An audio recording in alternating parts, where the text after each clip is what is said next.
What up, world? Welcome to the first episode of First Picked by Festus, Glyde, in Alaska. I'm Tay, or Glyde, fake demon, no feats, empty trophy house, and I'm joined by the elemental Festus, the Genji kid, and none other than the deadlock guy, Alaska. How are we doing this evening, guys? I'm doing pretty good. I'm okay. Thank you for asking. Hold How on, about let me you? turn up Alaska immediately. Hold on, immediately got to turn up Alaska. Me, I'm doing okay. I'm doing all right tonight. But I've been waiting for this for a long time. So I'm really excited to get right into this. If you didn't know, the first week of Mythos Ascendant just wrapped up a few days ago with the Decided Loki's match, and after that, we have enough information to put together some power rankings. So let's get right into it now. Do you guys want to go like from the bottom up or what? I think we can go let's do bottom up. Yeah. Why not? Why not? Yeah. Yeah. To start this conversation, I think all of the Ascendant teams are like really good mechanically. Like all of their players are good. It's just whether the players are meshing at the current moment or whether like they have a comm structure, especially early in the season, that's going to make a big difference. And for that reason, I want to put Kusagani's Storm at the bottom. Wow. I tend to agree. I think they looked good in their match, but it felt like they were all over the place. Raykov was trying to do too much. DPS line was kind of quiet.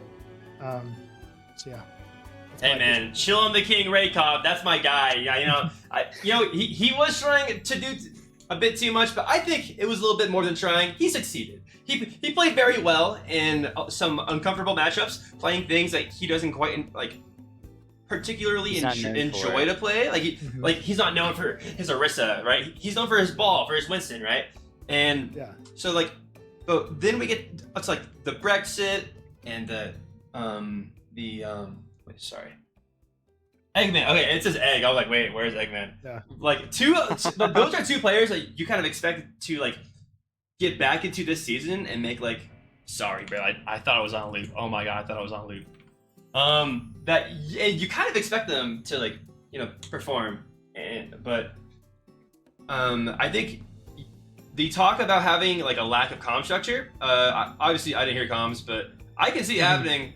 But I think this is probably one of the better mechanical teams in this league. Brexit, one of the better tracer players here. Frequency, kind of a demon in his own right. And then Torb demon? If you saw that Torb, you would be convinced. You would be convinced about why I'm saying this. No. You didn't play against the Tours, so you don't understand. Yeah. Sorry for mentioning it. I'm sure it's bringing up some trauma, but. And then I liked Jesse James' hit scan. I thought it surprised me a pretty good amount. I just want to see more from Rainbow Six Josh. And that's kind of my story with this team. I want to see more. I tend to agree. I was the one playing against them, and they low-key, like, the amount of times I watched them split up without, like, an idea in their head, just was kind of, like, disappointing. Like, mechanically, I feel like they are very, very, very good. But like they tend just to go on by themselves and just kind of forget it's a team game, it seems like. Outside of like a few other plays here and there where they showed signs of brilliance and then they just kind of like forget. Yeah. There's a reason why they Hold on. Okay, so Kusanagi at our 6th spot, we all want to see more from them. Going into our 5th spot though, I'm not very excited, but where do you guys think we're going with this? I think it's Poseidon's maybe. I mean, are you sure it's fifth? Think... Like, maybe on a 4th? Like... I think, in my personal opinion, the two teams that belong here, quote unquote belong here, are like Poseidon Stormbreaker and the potential of, or I wouldn't say the potential, but like the idea I have in my head of Osiris's judgment. Just because they did win their match against Ares Savages, but I think that was a misplay by Ares and Osiris playing very well rather than, Osiris just playing their own game and competing. I tend to agree. I think they made a lot of really smart mid-series changes that made a lot of effort. Like, everyone put a lot to win that series, and that reverse 3-0, which we will be talking about later. Oh, sweet. We're actually wait. Wait. It worked. It worked. I'm actually fourth. I think you're wrong, but and I can't really disagree. So before we talk about Osiris and that fun team, let's talk about my team. I'm on Poseidon's, and not really much to say here except take notes for when I win it all. did you what? It doesn't seem like your team found your footing at all.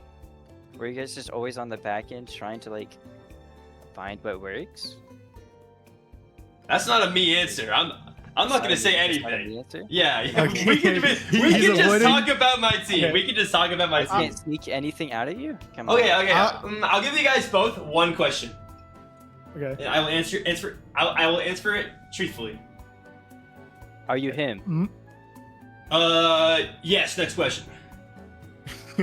Next, why Muff Mart over Hope? It's so that I hate to be the guy that like makes that like roster decision, but it comes down to I just know that Cleo and Muff have like the like existing synergy, like they play on the same team outside of Mythos. So in my head, it's like, okay, like these guys play together a lot, like this is the best outcome. But I think going forward, I will say we're gonna be playing more split playtime. So get ready for that. I think that's gonna be fun.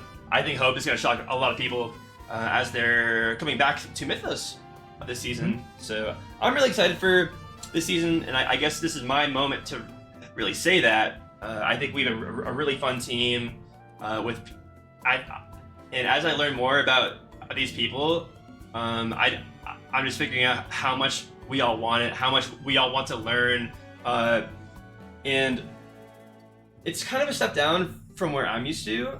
Not to say that I'm better than anyone on my team, but it's humbling, and that's why I'm having a really good time on this team. End of the day, it is a draft league, and I'm sure almost everybody scrims higher on teams outside of the draft league than in the draft league. Okay. It's a neat Pretty observation. common. Pretty common. Okay. Well, I mean, what do you guys think about my team? I feel like you guys need to find your footing. Wow. Yeah, I think I love all of you. I Big. think this like one of the potential man rosters. We're the potential I main think- team.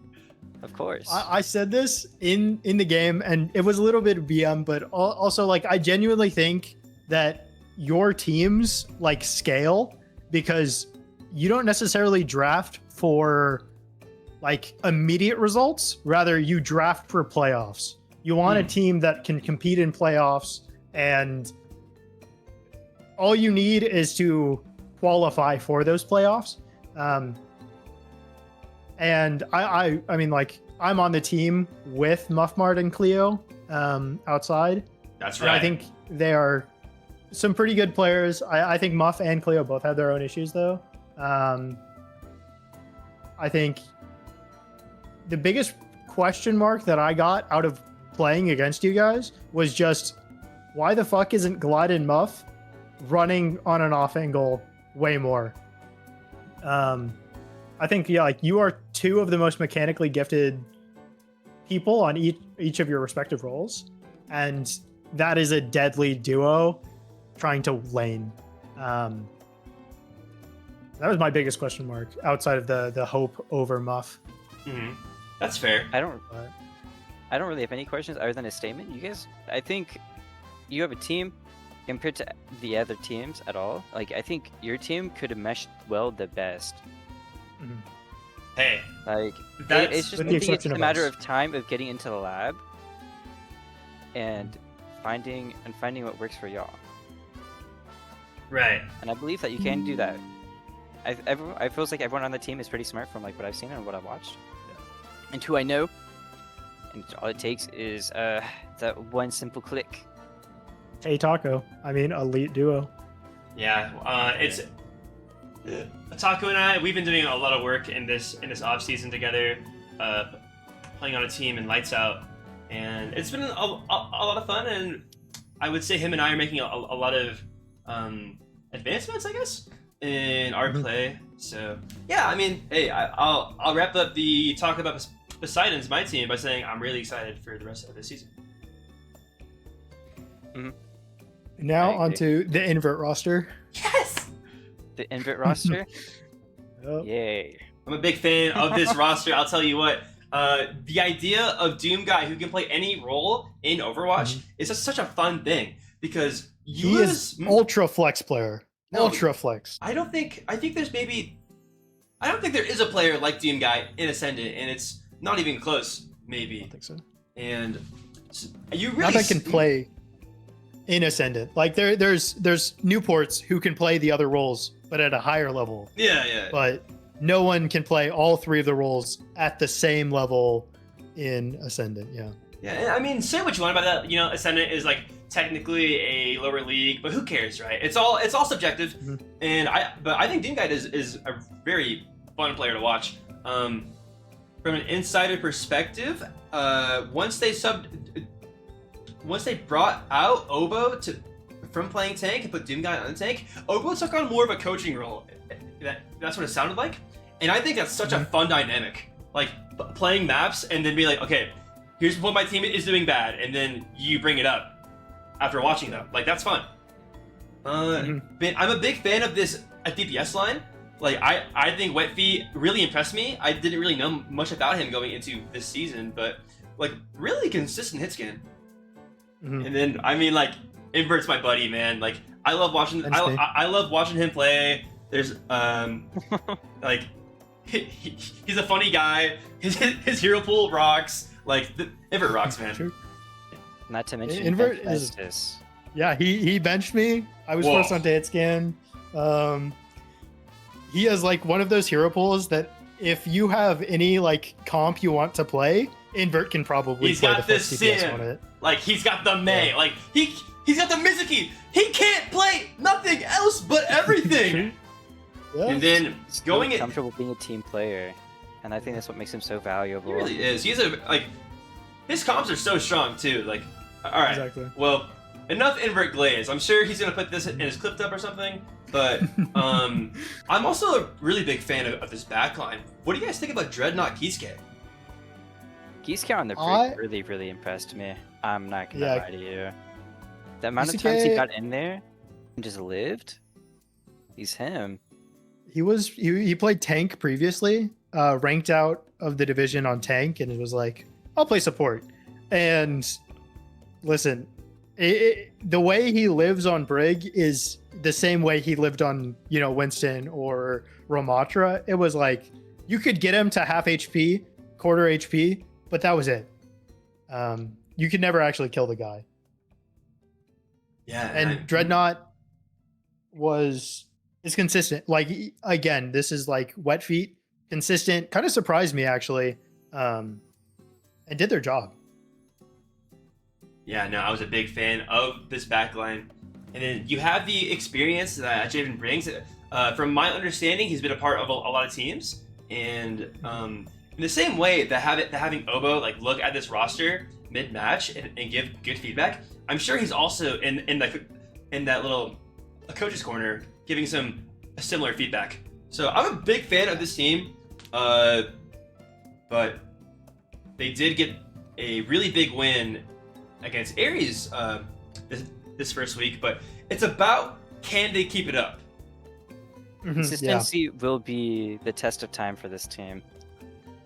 I Right. think they're a roster that in the first couple of weeks I think looks strong and then might peter out when other teams kind of start powering up, get a established comm structure, and so on and so forth. Maybe. Maybe we'll see. We'll find out. That's right. We'll But find out. let's find out as we turn the page to the top 3 in this league. This is where it gets pretty fun. All of the winners from this week 1, they all had some different stories. Yeah. But They did. who do we have at this number 3 spot? Okay, I want to. No glaze to my team. I don't Hmm. think we're number 3. I think Really? I'm Loki's. I think we are one of the smartest, like, in-game teams. Like, whenever we have an issue, we will bring it up. The moment we we start noticing Kale starts feeding a bit, we'll mention, hey bro, like, let's chill out, play Shout the out angle Kale. a little bit safer. Okay. Me, Newports, Hauntar, we yap like crazy. Aspen loves the game. I'm inclined to put Aries just because they got reverse swept. I don't. Mhm. That's me though, because I also don't think my team deserves to be in the 3 spot. Because I feel like we're all smart. Just some of us are a little mindless, which happens. It's fine. We tell them where to go and they listen. We are a listening team. I think And this number 3 spot is the most complicated because Mhm. I look at a team like Amit's Hunger and I see the most well-rounded roster in Ascendant for sure. There's not that many blaring holes besides when ACS has some fun. And as someone who's been on a team with that guy for a year, I love you, Ash. You're kind of you troll a little bit, and that's okay. So I do think that just gets picked up by the support line. Like everyone on the support line is kind of super aggressive. yeah, no. In my personal power rankings, I had you guys at the 1 spot, and my notes on this like pretty large backline is that there's no real issue. Like, I'm not gonna be worried about anything when I see this backline, but at the same time, like, I'm not super impressed, I would say. But so as someone who knows Alaska, I know that like this team is going to be run very well. I played with Custom too. I know he's like a pretty gifted tank player, and so I think we can save this conversation for another spot. Mhm. My boys, Alex and Tempo, I think the best spot for them is this 3rd spot. This is a team that has the potential to go 1 or 2 and win this entire season. But after week 1, you get reverse swept in a very unfortunate fashion, and there's no other appropriate spot. It's honestly, if I'm if I'm on Osiris, I'm a bit offended that this is how it looks. But Yeah. Hear me Yeah. out. Hear me out. I think the talent level is probably the highest in the league. I think you have Alex on tank who can do everything. To quote Invert, he tells you what to do and then he kills the entire lobby. And then you have Space, one of the most mechanically gifted hit scans in this league. Good friend of mine. Love that boy. And then we have my best friend Tempo. I've been rocking with him as long as I can remember.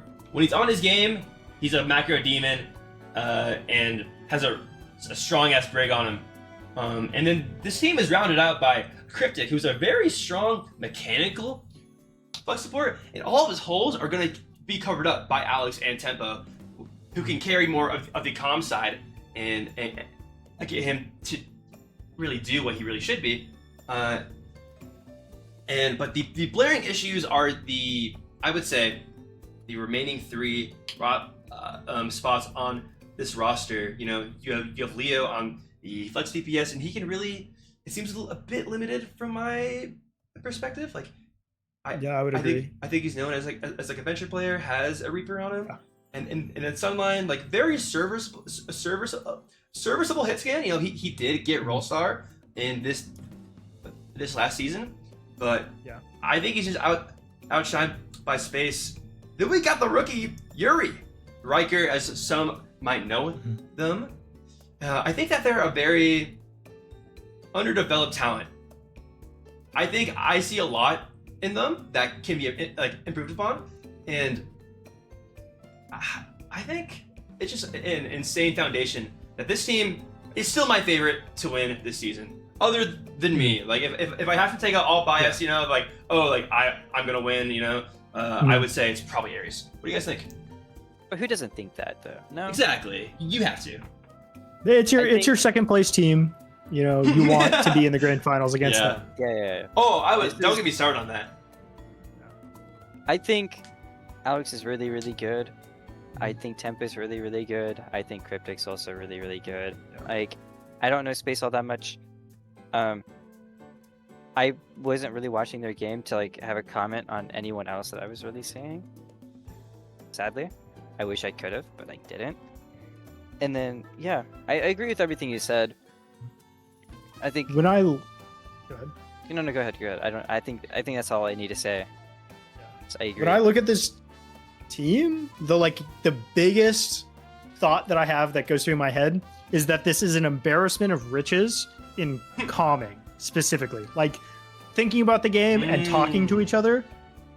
I think this is like possibly the highest level. Like Alex and Tempo play with each other outside of this.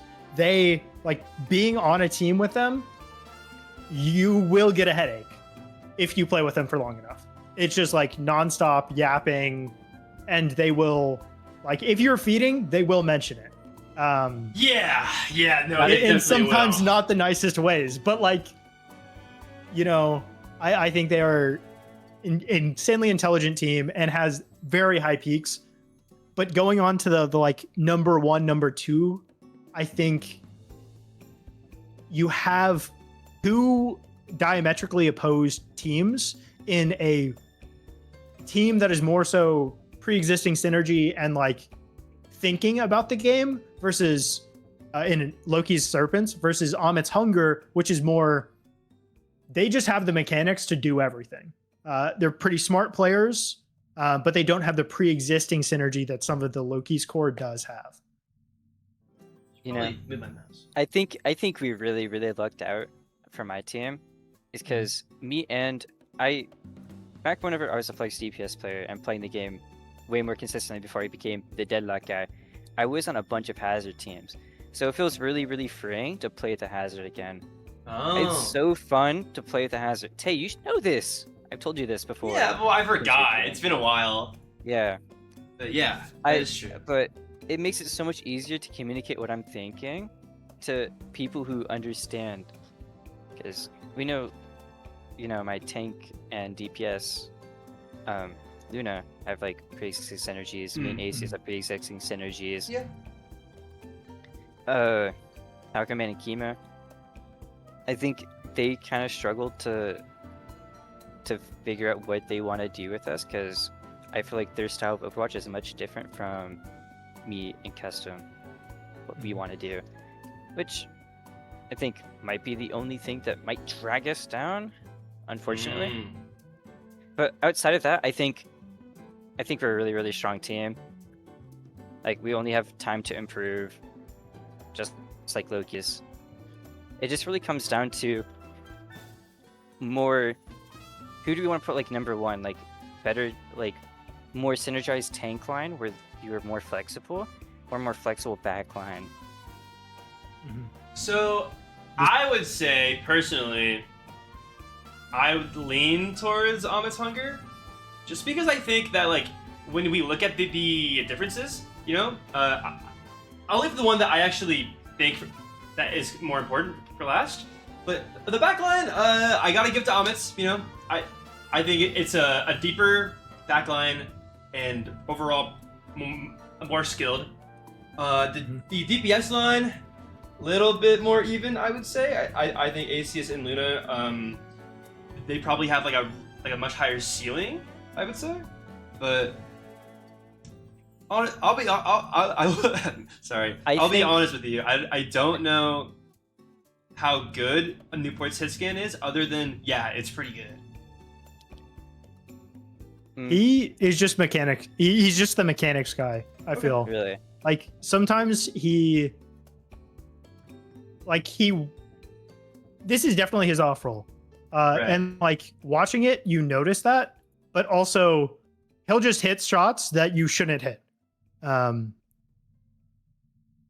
And he is also like the most talkative hit scan player I played with for a while. But I can understand the doubt in Newport's hit scan. Sure. It You know, got, like a match last season, and hey, it looked pretty good in that match. I think I commented that match. But hey, a hit scan who hits the shots that you wouldn't really believe, and hit scan who talks, sounds like me on hit scan. That's why Newport and I are brothers, and so I don't hate that at all. And No DNA test needed. They are confirmed we brothers. are related. But let's get into the tank conversation. So it's really Hauntar and Rayon versus Custom. I think Custom Shadow, you know, you can call him one trick if you want, but like it's not as simple to say that as you might think. He has the hazard. He has that diva. He hits a pocket Sigma, and this. I'm assuming that there's some more picks. I think he played Reinhardt in ranked once, like really One tried time. to. Yeah, and I was like, cool, I guess. But I think he is just a much more impactful player and knows how to get. He can use the resources that his team gives him better than what a Hauntar or a Rayon can, and that's why I have Amit's Hunger at number 1, because that is the only thing that is going to tip the scales. I think that is a fair analysis, and I'm not really opposed to Loki's being second. I think It's hard for you to come answer. the I end get of the it. season, we'll get the different story. But like 100%. you know, week 1, we haven't played against each other. I'm okay with being second. For now. Yeah. Yeah. For now. Yeah. I feel bad that you're in a spot where you have to be like, yeah, I'm second best. Because, I mean, like, from my experience playing like fighting games, like the worst places you can get, it's like second and like ninth. Because like ninth, you're not in that like upper echelon, and second, you just don't win. And so I can definitely see where you are coming from. Just shy of it. Yeah, so that's going to wrap up our power ranking segment. Join us in the next one where we talk about who is the best at their role. This is going to be a fun one. See you guys there. Aren't we doing the... Welcome back. This is First Picked by Festus, Glyde in Alaska. Thank you all for sticking around for our next segment where we are going to be ranking our players per their role. Sorry, that took me a minute. But where would you guys want to start? You know, we have 3. Alaska, you're kind of everything, but you know you've played Flex DPS, so it's like we have 3 Flex DPS players here. I play Hitscan and Flex DPS, and then I do as well. Yeah, so that's probably our best area for sure. So wouldn't it be funny if we started in Flex Support? Flex support? No. Can we do that later? Okay, We start with main support. We start with main support. I feel like that one's a little bit more easier to manage. Okay. Well, now that we figured this out on the fly, we're gonna be doing main support first. So let's go over the main supports that we do have. Let's start down just from the big areas where we have Tempo at main support, and then going upwards we have Hope and Muffmart from Poseidon. We have Aspen from Loki Serpents, and then Kisuke, and I think Javen as well. I'm not too sure. I'm pretty sure. I thought he's Flex support. I'm not sure. So we'll put Kisuke for now. Sorry, Javen. I feel bad. And then Taco Man and Buget. Buget is Cool. Yeah, he I plays know. both. He plays both. I think he is like a DPS player, right? One trick. Oh, okay. So I was like, what does he play? Yang for he plays Wu Yang. Our Wu Yang specialist. Okay, so I mean, let's go over what makes a good main support, right? Like, the mechanical side doesn't matter too much, but like if you've got like if you have it on Lucio, It's just an added bonus if you're it really just good is, you know. And I think that's what like puts some main supports over others. But what matters most is their macro skill, like how good they can calm, how good their ult tracking is, like how good their fight planning is, and so like when you look at a list like this, where do you guys look for the best main support? So, as you know, I used to play main support.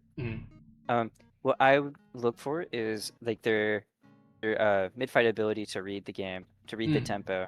Heh. Guess tempo is a main support. Heh.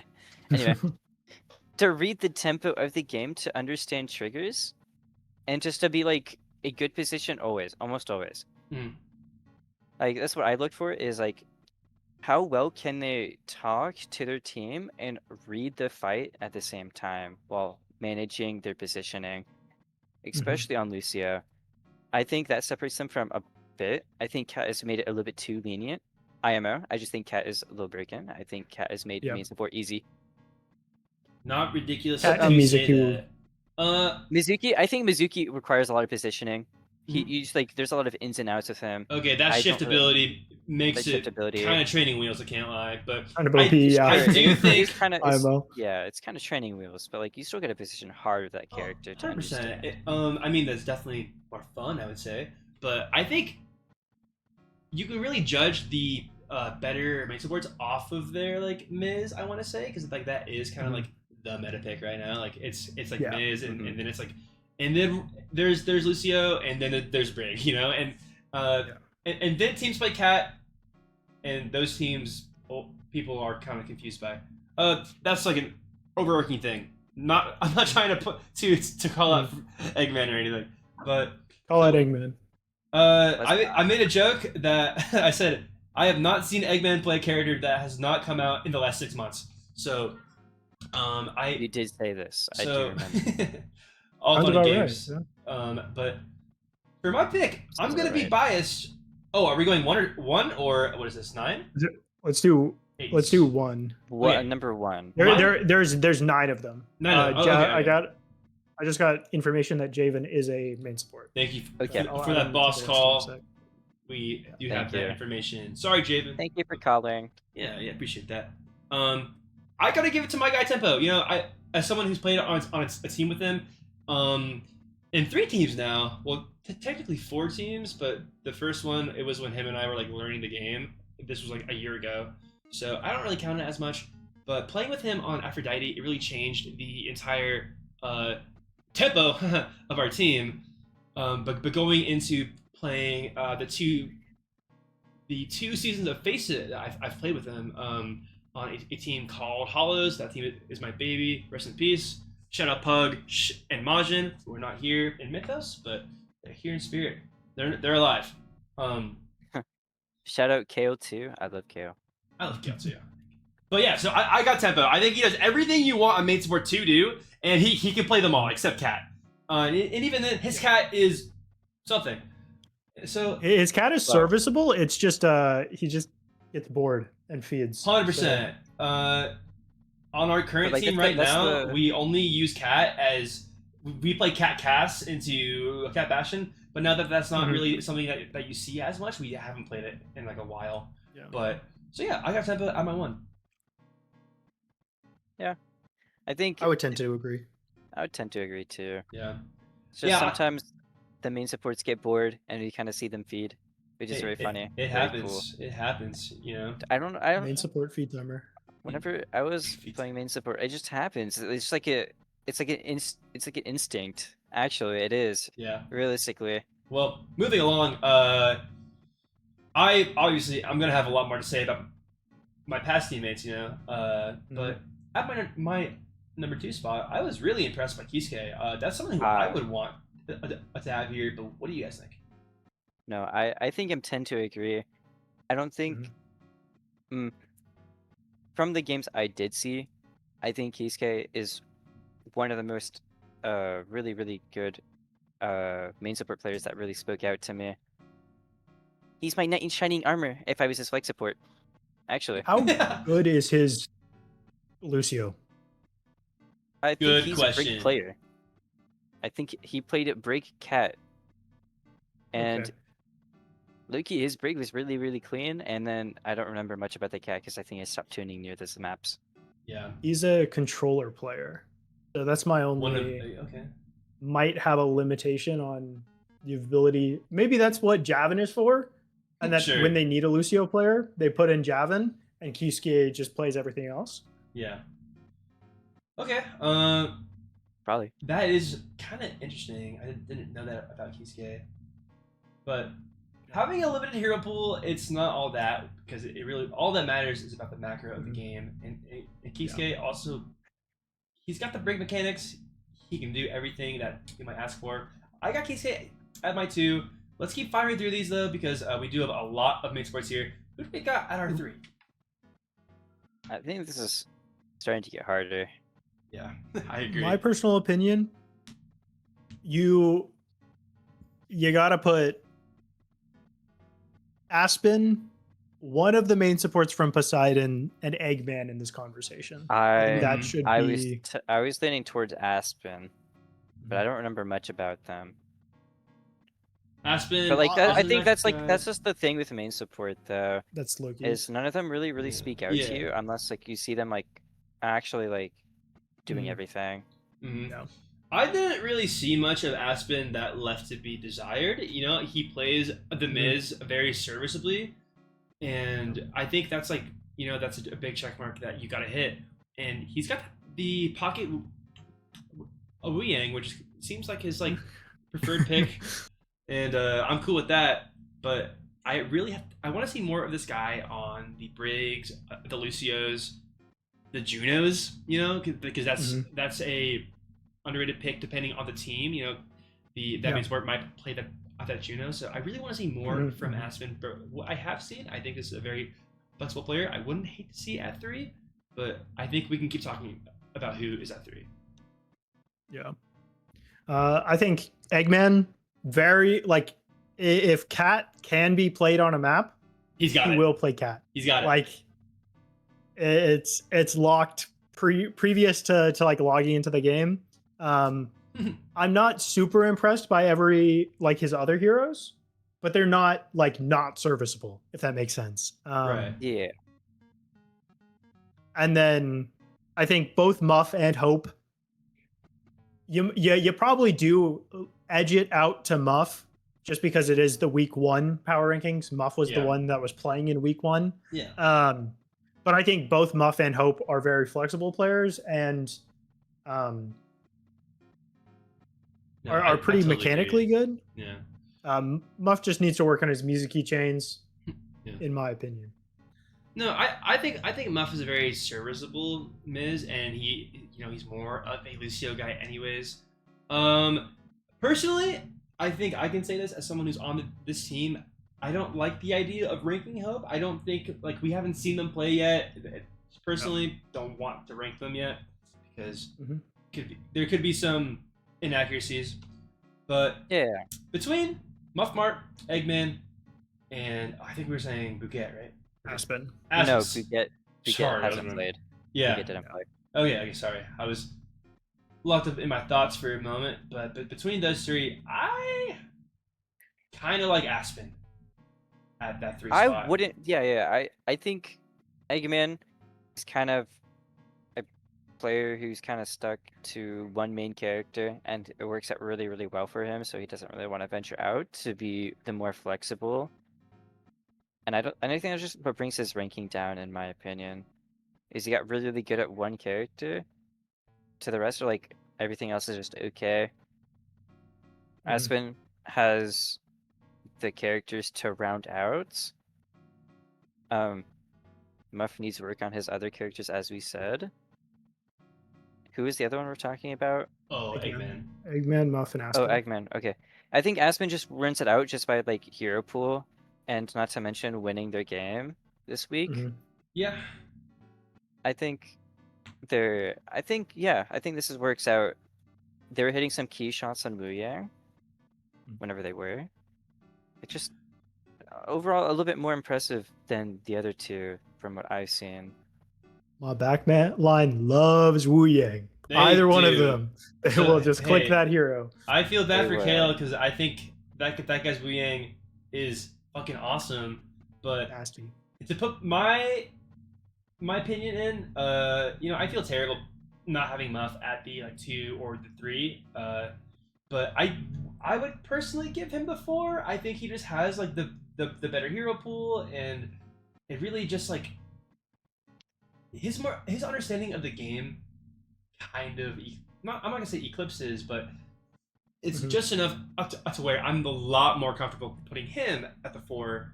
You know, between the macro skill that I've seen from him, I don't really know that much about Eggman, so like this is kind of like a natural placement for him. That yeah, I think Muffmar F4, and I think Eggman with a more like confined hero pool. He's very good at what he's good at, and so I think that is where my 4 and my 5 stand. Taco Man though, not that he was bad at all. Like I don't think any of these main supports are like bad. I think they all played very well. But Taco Man did not leave that much to impress me by, other than playing a very serviceable game. I really feel bad for him because, yeah, sure he is like our main support, but like he plays the more traditional main supports, and then Kima picks up the Mizuki when we need it, so he doesn't Mhm. really get as much maps as he probably should be. And not to mention the map we do pick, we don't play he doesn't. We play a backline he's not used to playing. Oh yeah. So there's Am I not missing much. Kime as a main support? No, he plays both, but he's been Okay, playing more okay. flex. He Shout play out like Katsura. sure he just plays. He just so happens to play more Mizuki Right. and just kind of picks it up. Even Okay. though I would say Tuckerman is our main quote unquote main support, and Mhm. then Kima is like our hyperflex. Right on. Well, I think that is going to wrap up our main support. Why not just go down the list and do some flex supports? I think this is a really fun role in Mythos. Like when I look at the flex supports that I do know, I played with a Cryptic, I played with Kale, and You've obviously unfortunately played with me. played with Alaska. Unfortunately, I always like try not to like her up, and I recently Yeah. I've been playing with Yeah, like each time I play with That's you, cool. there's just always a knife to my. There's always a gun to my head. Deadass. I'm gonna kill you one of these days. So We are. We'll figure it out next week. yeah, probably. So yeah, I mean, at my 1, I think it's a very contested role at the top 3. It actually mirrors how I feel about the power rankings, where it's like the top 3 flex supports are very similar, and the bottom 3 are also very similar, but there's just a bit of a tier gap. At my number 1 though, I think I gotta go Alaska. I think this, as much as I hate this guy, I think he is a very well-rounded player, can play anything, can off-roll into main support. Very mechanically good player too, and yeah, like there's not that much you just like can't ask of this like jack of all trades player. I would tend to agree. I think I love to put my teammates up there, but Kale is a he was it was the first game back to like playing the game consistently That's for a true. while. Yeah. And so I think as the season goes on, he might move up these power rankings a little bit, but it felt like he was not quite in the flow. At least a few fights, while Alaska, bar the Moira map, you might be a one trick. I'm sorry to say. Surely. Yeah. I played other games. It was impressive. Game, You also play other games too. One of them being Deadlock, which is why you love Mario so much. I never touched Graves in my life. You deadass have you told me this. Okay. That just. Let's go to our second pick. I've only played 3 games of Moira. Yeah. Be more truthful to me. Yeah, buddy. All right. Venator crossbow, too fun. Yeah. All right. Okay. Where do you guys think this second place flex support is going to be? Like in my heart, it's either Cryptic or Cleo, but I think it's really like I don't want to say controversial, but like I don't think you guys might not agree with that. We said Cleo? Cleo or Cryptic. I think I would give it to Cryptic just because I know that guy, and he's part of the Afro Fam, which I did Shout out Afro Fam, by the way. get to look at. I get to teach them, even In if our I lowest, bro. even if I low-key hated the game at the time. True. I just give it more to Cryptic. I think he's more like one of the more aggressive Kiriko players. I think I'm probably the most aggressive, like out of everybody in this league. Kiriko wise, I think Cryptic is like a close second. He gets active when he needs to. There's not really much you can ask for him, other than like he plays a very fundamental Kiriko and Ana. Yeah, no, I think he does. I think his hero pool, like you bring up his Ana, I think he's more of like a Kiriko player, and I think he's very mechanically sound. He's very aggressive, which is kind of like my thought of like the top 3. Like sports is like, oh, like they're all super aggro. I think the big difference between him and some other flex supports is that he really knows his role. Like he always like has a very like strong idea of like what to do in like every fight and how to be very creative. So that's why I like Cryptic at this 2 spot. Creative angles. Oh yeah. As a tracer playing against him, you'll just randomly get killed from behind a corner. Yeah, you'll be like, I'm not gonna lie. Like, why the fuck is he here? Out of like, cause I played pugs with like players in Ascendant, right? And like whenever I play against Cryptic, I'm like, fuck. Like guy was on my team, so I'm used to him like just killing tracers. But then it's like me sometimes, and I'm like, okay, like this he's kind of annoying. But you know, at my 3 spot. Speaking of aggressive flex supports, I like Leo. I think she's picking up a lot as she goes, and it's like, you know how like Maharaga, where it's like the most like adaptable thing ever. I think that's what you're gonna see from Cleo, and she's like a super big like hero pool, but it's just crazy how much better her Kiri is than like the rest of it, I guess. Like, yeah. She's been working a lot with Reality, on specifically Kiriko. Yeah. Shout out Reality. Shout out the 3 coaches that you guys have. Some foreshadowing, some foreshadowing there for our real team comparisons. But yeah, I like Leo 3. But yeah, we can go into rounding out the rest of our flex sports. Personally, next, I'm a big fan of Kaima or Dreadnought. What do you guys think? Yeah, I know. I'm a big fan of my teammate. I think my teammate would belong here. I personally would probably put him above Cleo, but just because I didn't really see Cleo play all that much. But like, I mean, I'm also fine with putting him lower because I'm re-looking it back at it, and all he did was play main support because that's all we asked him to do for us. Oh, even though he's a flex player. That poor guy. Yeah, he's like, so like, look behind like my drafting process, right? I saw this guy and I'm like, whoa, this guy makes like not that many mistakes and just like plays so solidly that I'm like, yeah, I fucking love this guy. That I wouldn't like, I wouldn't be upset if he was on my team. And so he's a very solid player. He makes very grounded decisions in the games.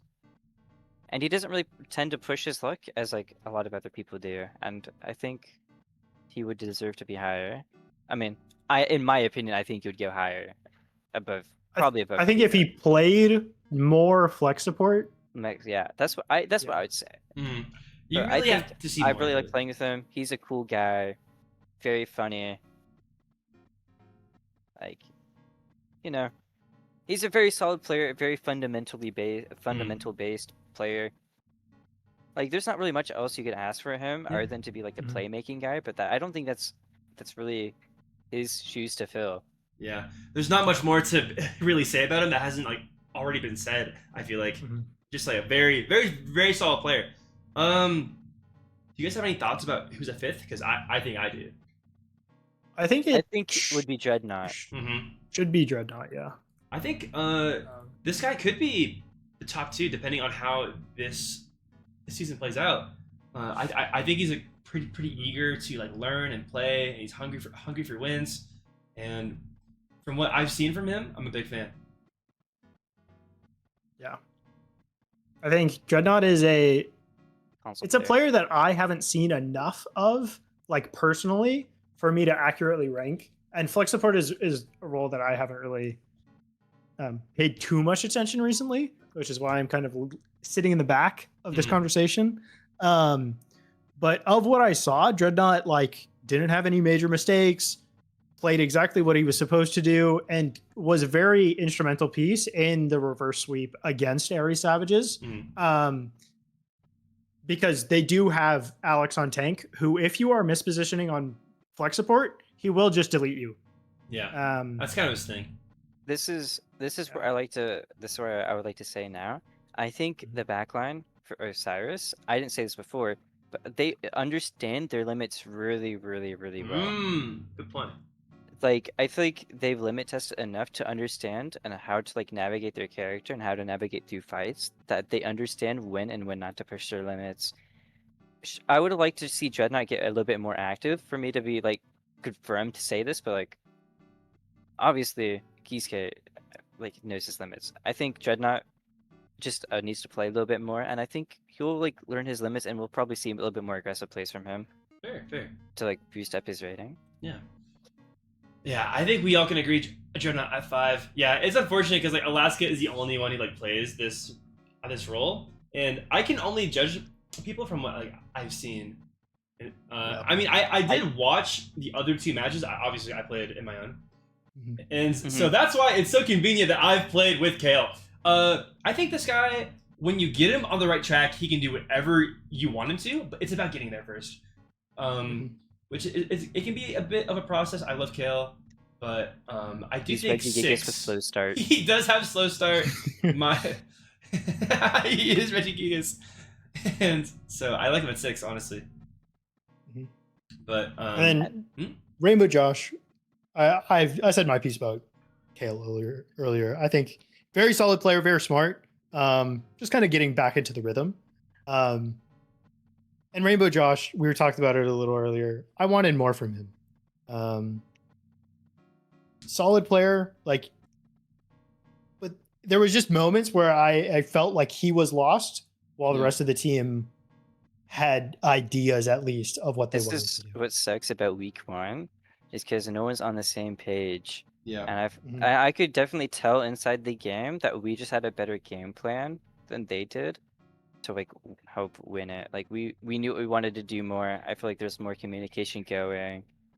Like that's just what sucks about like ranking them either so low, because like I kind of feel bad because we don't know what's happening internally for them to like do much, and it just doesn't look good for them that they got like 3-1'd. No, it doesn't. Yeah, I also think that like who they played. Oh, Leo has played, by the way. I think it's just like you play against the Custom and Luna frontline, and it can probably be a bit polarizing to play. What I did watch, it did kind of look like that, like a Custom just like he gave them a problem and said, "Hey, if you can't fix this, I'm going to beat your ass." And yeah, you can. No other questions really have to be asked.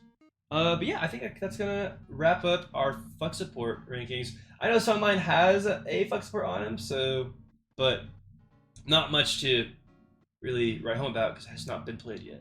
Let's go over to do you guys want to say DPS. Flex DPS for last, or do we just want to get right into it? Let's get right into it, because we should have done this for Flex Support. But like, what does Flex DPS mean to you guys? Because we've all played the role, and we might have some different theories on it. Because I feel like I play like the more Pharah Genji, Tay plays the more Tracer, Festus plays Genji Tracer. No, I play don't sleep on Pharah Genji, and then I happen. Like you're more like me. You're like more like me. Mm-hmm. I'm a role player, I believe. So y'all ain't nothing like me, is what I'm hearing. That's why I'm not playing. No. I played all three. I played all 3 consistently. It's more so like Genji. Genji was my main character. Genji Tracer. Yeah, Venture too. Pharah wasn't. Venture, yeah, I played Venture. I think My main is actually one of my strongest. Your main? I think for flex DPS, there's like two archetypes in my brain, right? You have, and I'll give player examples. You have Glyde, who is mechanically really strong, knows what he wants to do, and will do that, and can just kind of do what it seems like everything in the enemy backline. so the star And player then- and then the role player.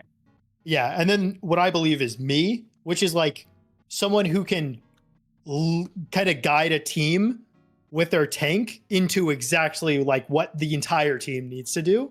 And sometimes we'll just lose the Tracer 1v1 to Glyde in the backline. We got the UB improper. Mhm. Is Yeah, what I'm yeah, exactly. The sim UB player improper. and the hyperflex. I think that's a good like way to put it. But I think more of a on paper thing also is like how good is this player at playing the like space holders, like the Tracers, the Genjis, the Honorons, I guess, and like where it's like these are all characters that want to be on like angles usually. Mhm. My favorite and- comparison, Mhm. I love to do this. As I said, we play fighting games, right? Yeah. My favorite thing to compare to Flex DPS is how good can they be at a grappling character in a fighting game? Mhm. Oh, How well can I've they never utilize? heard that. Have you not? How No, well can no. they utilize like their pressure and whatnot? If they Hmm. disrespect you, you have the tools to like fight them. Yeah, I I'm not think gonna you're lie. just, like, it's you're just either there to 0 hold space. or 100 for me. That's so yeah. 0, that's, 100. Yeah, I'm I full just, rush like, down. Full rush down? Yeah. I like to compare this. Like you don't want to give up your space because at least whenever I look at like CPS players, I kind of like more lean to like they can do both. Yeah. I think Mhm. like they can like do both what Festus said, but like if I do anything, I think the setup is way more important than the being the star player in the moment. That's fair. And I think you have to be the grappler before you become the rush down in your Mhm. sense. I think that's what I would look for is like how well can they set themselves up pre-fight? Can they do what they need to pre-fight before they become the star player? Mhm. How well do they check off their boxes before becoming the raid boss? Is Yeah. what I would look for personally. Because that's also how like I like to play like Mhm. the Genji, the Tracer, the Pharah. You know, Mhm. can I do Yeah, my that's check fair. boxes before I become, the Yeah. showmaker? Before you get the spotlight player? mechanics test. Yeah. That makes sense. Yeah, no, I mean, with that out of the way, I think we can get right Mhm. into this. I mean, I think I'll take some. Yeah, I'll just say it, man. I think I'm the best flex DPS. I think I've shown it. I lost 3-0, and I still top fragged at the lobby. I averaged the second most final Whoa, blows. Whoa, what do you mean? We sure he's not Festus?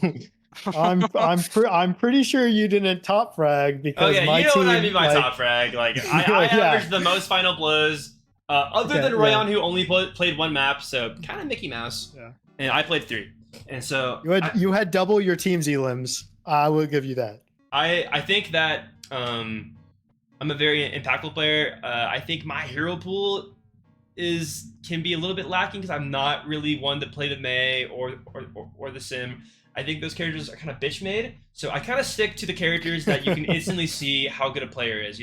I'm a Tracer one trick, and then I got Xian on me. I got my Echo, and then I got my pocket Honoron. Real ones no. Shout out Rakeoff, and yeah, I think that's what makes me me, and also my like a competitive drive. I don't take no for an answer. I don't think I'm ever gonna lose. I think I'm the best player ever, and that's why I am at number 1.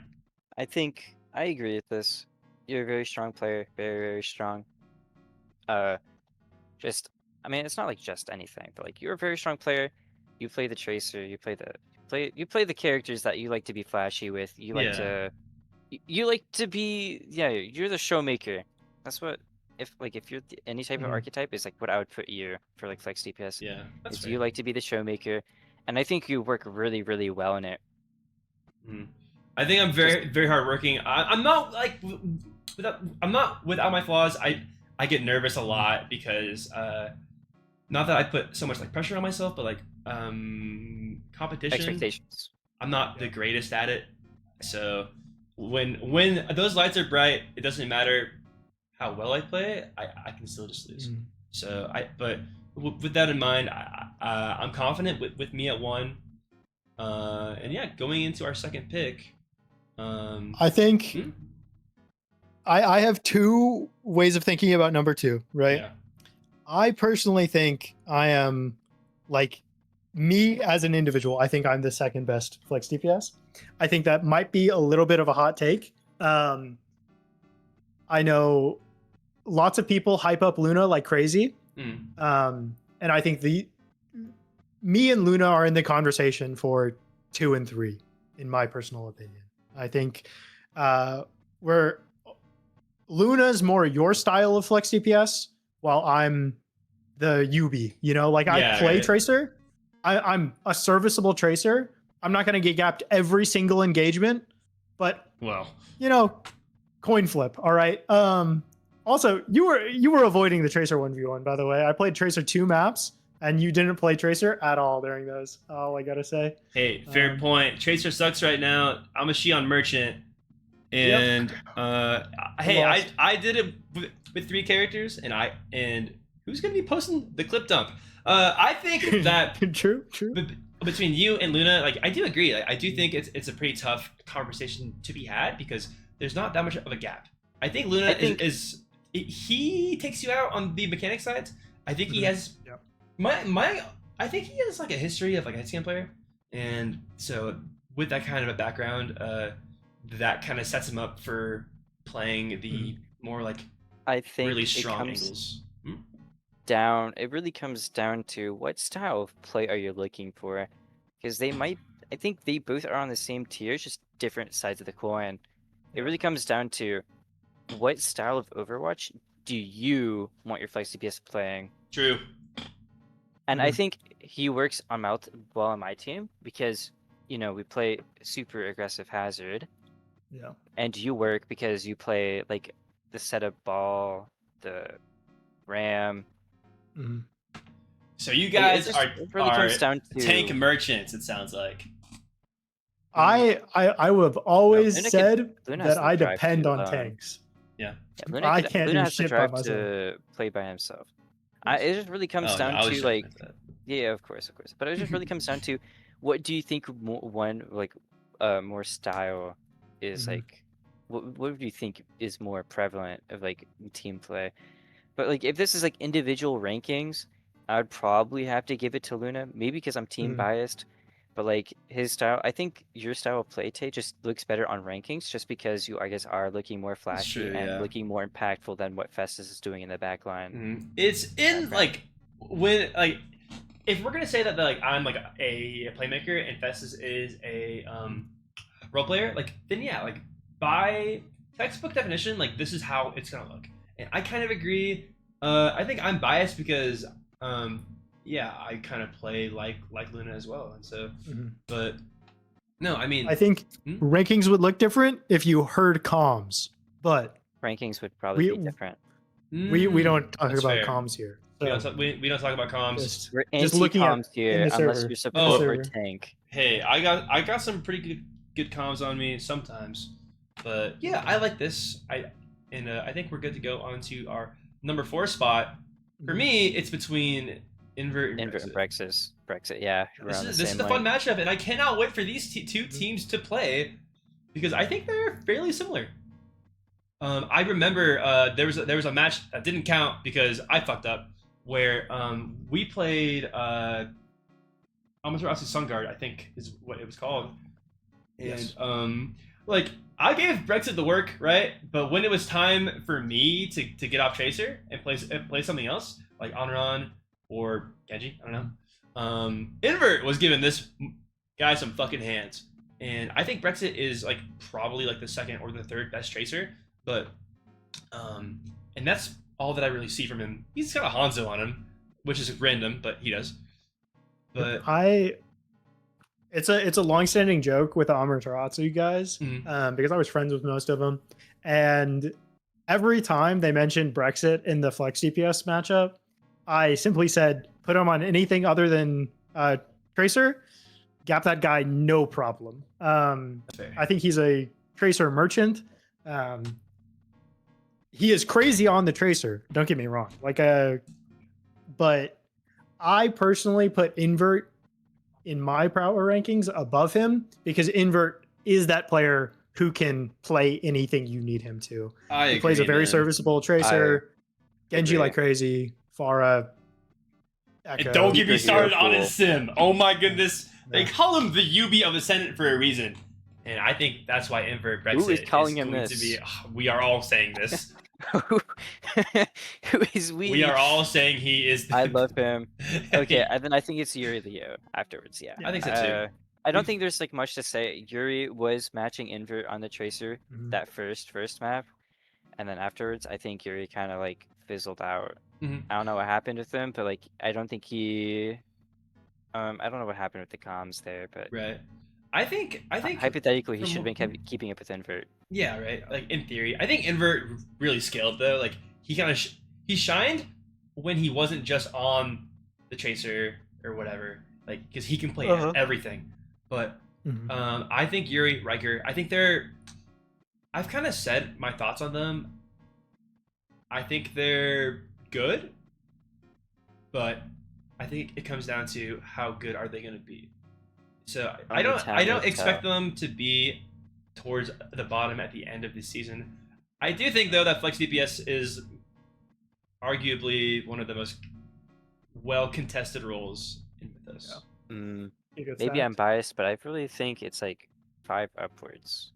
But that's just like we haven't seen enough of Yuri, and I don't think we've seen enough of Leo. Yeah. I think Yuri knowing can Leo as a player, I think if we ever run into a venture meta, Leo can run every lobby. Except for mine. I ran your lobby, all I gotta say, and Whoa, Leo's whoa.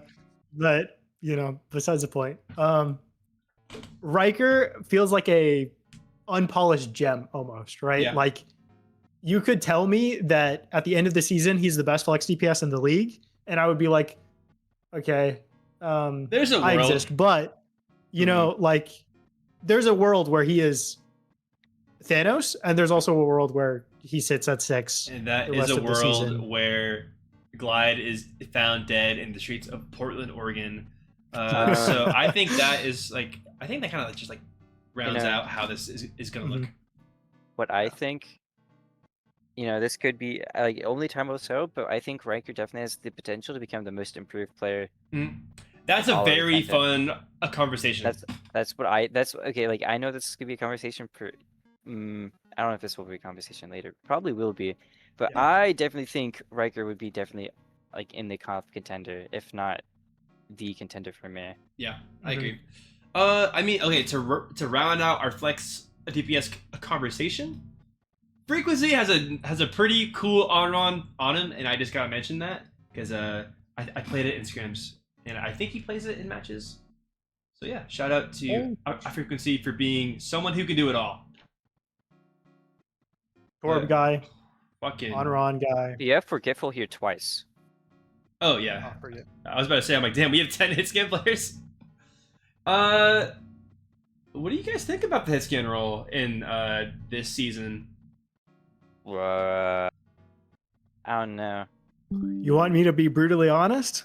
I can also be brutally honest after you. If you go first, I'll go. I think it is a role that is mechanics merchants. Rarely do I see a hit scan truly take over a lobby. And maybe it's because we haven't gone to Circuit Royale enough. Or like Havana. But I've right? never, I haven't seen someone like just fight after fight after fight, 3K, Yeah. opening pick. It's all just like shoots down main, can find a good rail every so often. With the exception of one guy, and I'm going to sound biased here. I think Newports is the most flexible hit scan. Yeah. Like That's fair. he is the hit scan player that I would trust to play something like the Xion in the Tracer Xion. where I don't think I trust a lot of the other hitscan DPS. Other than space. Space and Newports are 1 and 2 in my brain. I have a hot take. Mm-hmm. None of the hit scans impressed me. I don't know. That's fair. Yeah. That's like maybe because it's just week 1 so far. Yeah. But I've like low key watching some of the games that I did. I felt like they were just kind of they were there to shoot tank and only shoot tank. So they're kind of just ended up being a lot more cosmetic than I would like them to be. Yeah. They're not really being creative as they could be, and they're not like giving themselves enough time. Like I don't just maybe because like they're too afraid to play like super crazy. But like no one, like I'm not expecting any quartz gameplay or any pine, like pine clip dump stuff, you know, not like pine. But well, Ace is trying. No one... Oh, watch point your filter. Hey. Don't talk about my goat. Yeah, that's the fucking human aimbot, bro. Chill on That's him. the human aimbot. Okay, but like outside of that, like no one really like no one was like exceeding like expectations. Like I had like as decent expectation that someone like they would like have like a pop off moment like here and there, but it just didn't happen, and I'm just kind of disappointed from like what I've heard. Like I was expecting something, and then they're just too afraid. I think that's it. I think they're just too afraid to play like at their maximum capacity. That's not getting themselves to like. Not putting themselves in positions to like show off the mechanics that we hear so much about. I think that's a very like fair thing to say. I think the way I think about hit scans is about the idea of them. Like I know space, I know freaks, I know ACS, I know Newports, and I know like these are all like very like mechanically gifted players. But I think as the season goes on, we're gonna get more and more impressed by them. So yeah, let's get into it though. Who is gonna be at our number 1? If I have bias and then I have the what everyone is expecting. Everyone is expecting. Sure. I think from what I've seen, like the two main ones is space and Newports.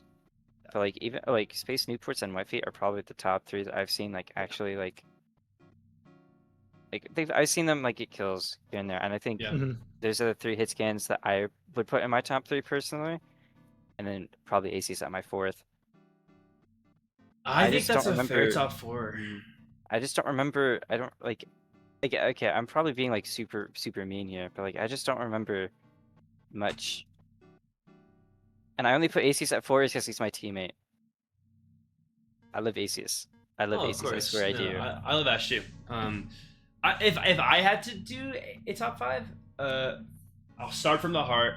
I think Freaks wants it more than any other player in this category of player, and no one fucking knows it yet. This guy tries his fucking ass off. He aim trains without aim assist on aim labs on his PlayStation. Like that's how much he wants it as a console hit scan.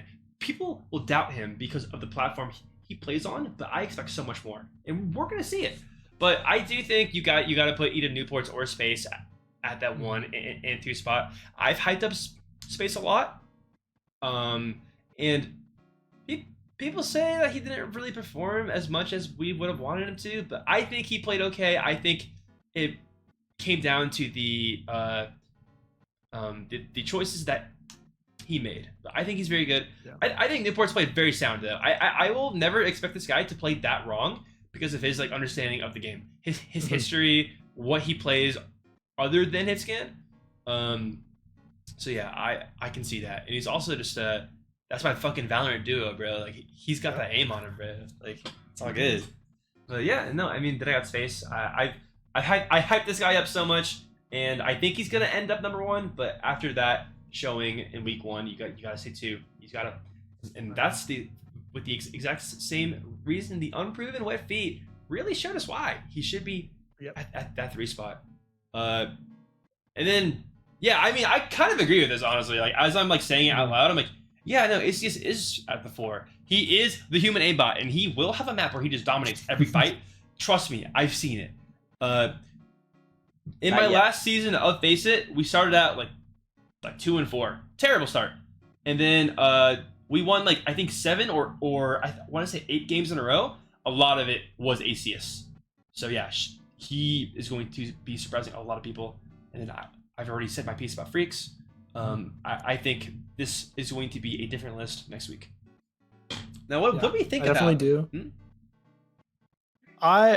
One thing I would not be against people putting Wet Feet above Space or Newports, and putting him at that 2 or that 1 spot.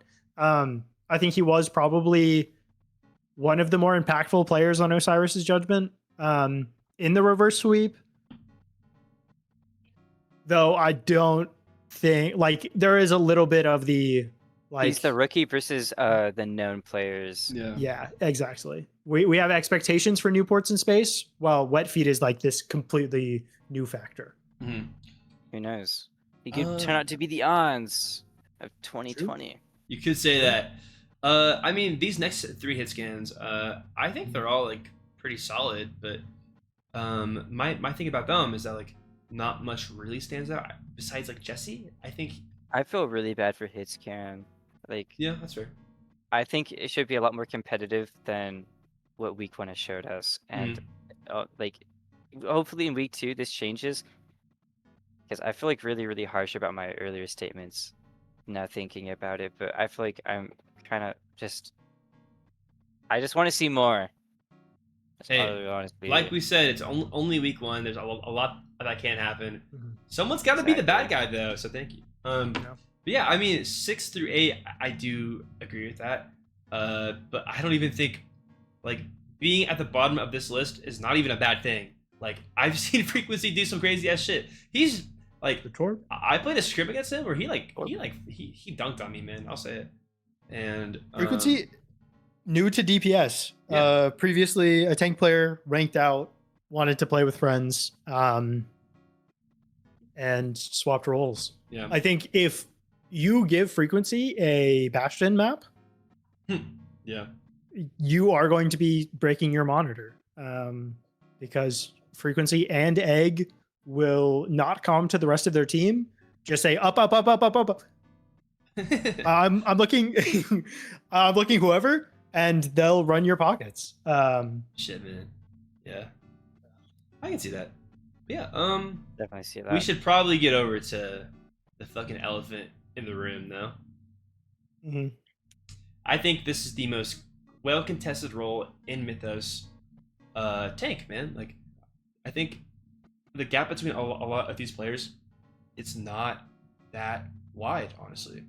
I think we gotta start out though. Like, what do you guys think is the #1 tank in Mythos so far? I have my pick, and I think we might all be on the same page. I forgot we forgot to do this for Hitscan and tank, like what the role means to us, but like it doesn't matter. It doesn't matter. Yeah, I think that's it's that's fine. a cool thing to. I think that's just a cool thing to get over, but that's just me.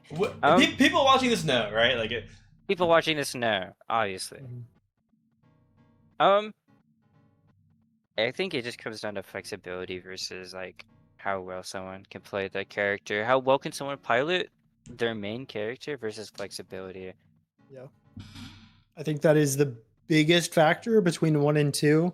We're all I think thinking it. We're all thinking it. we might as well say Alex it. and Custom. Yeah. That's 1 and 2, and Custom is Thanos on Hazard, and Alex is Thanos on like Diva. 3 other characters. Yeah, man. This Diva definitely does shine way more than Yeah. his other 2 that he is Thanos on. Is Diva and Winston? I think it was Alex then Custom, in my Mhm. personal opinion. As much as my tank player is good at the game, he doesn't have the as much flexibility as Alex does. It's about flexibility. It's about experience. Alex is also a player who won CGL Masters a couple seasons ago on that tank role.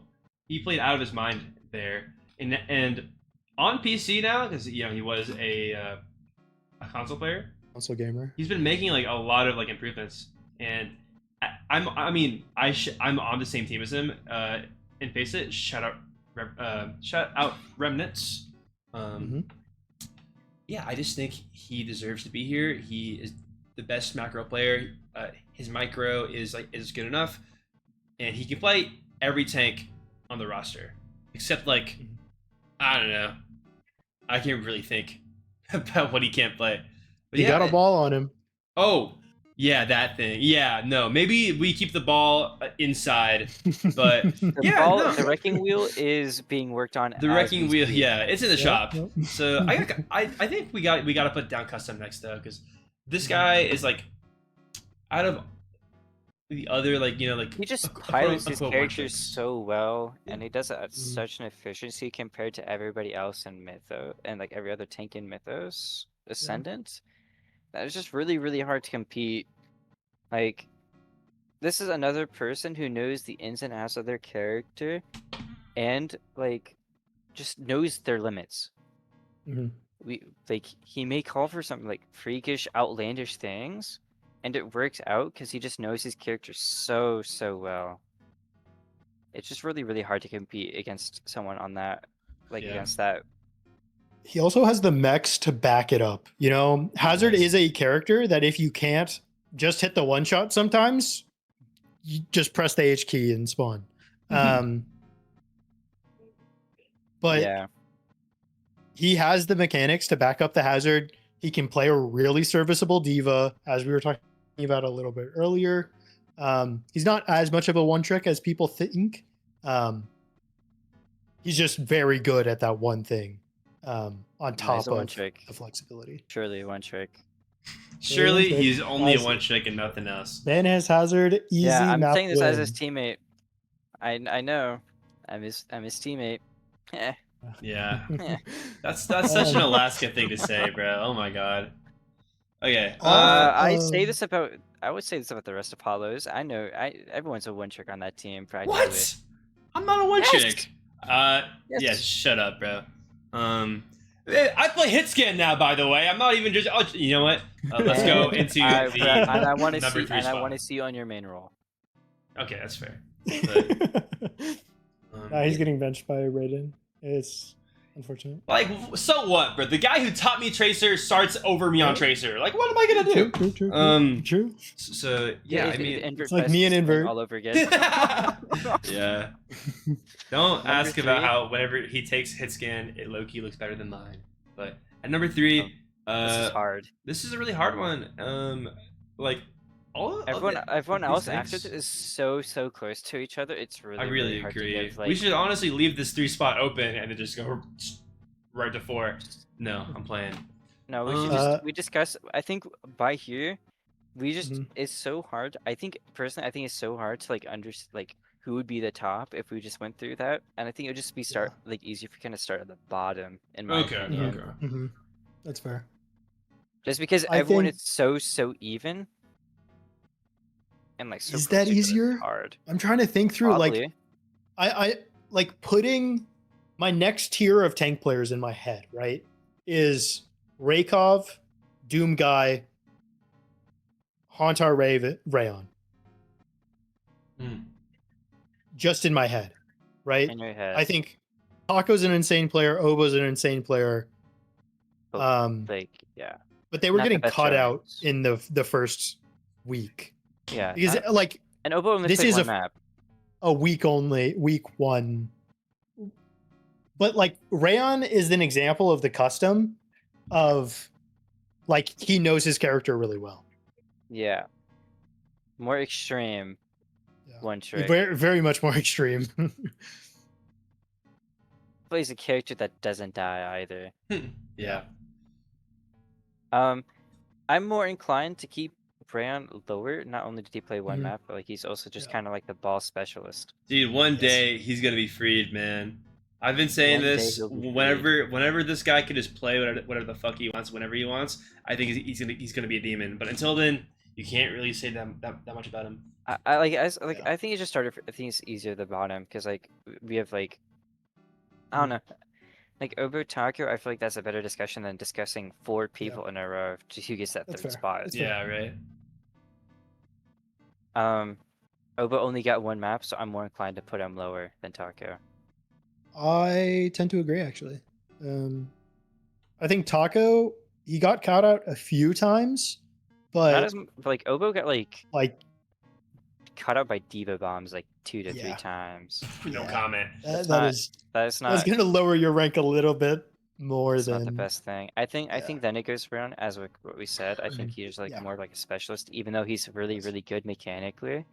I think the option to ban ball and him not really having anything else to like rely on is a detriment to the team. It's concerning, yeah.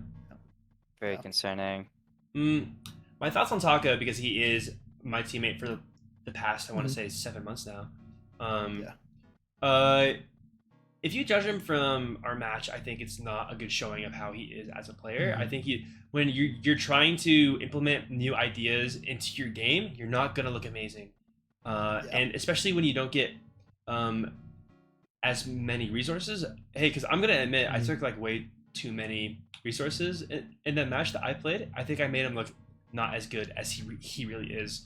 So I can't really say much about where he is, but just know he's gonna be fucking fighting up there.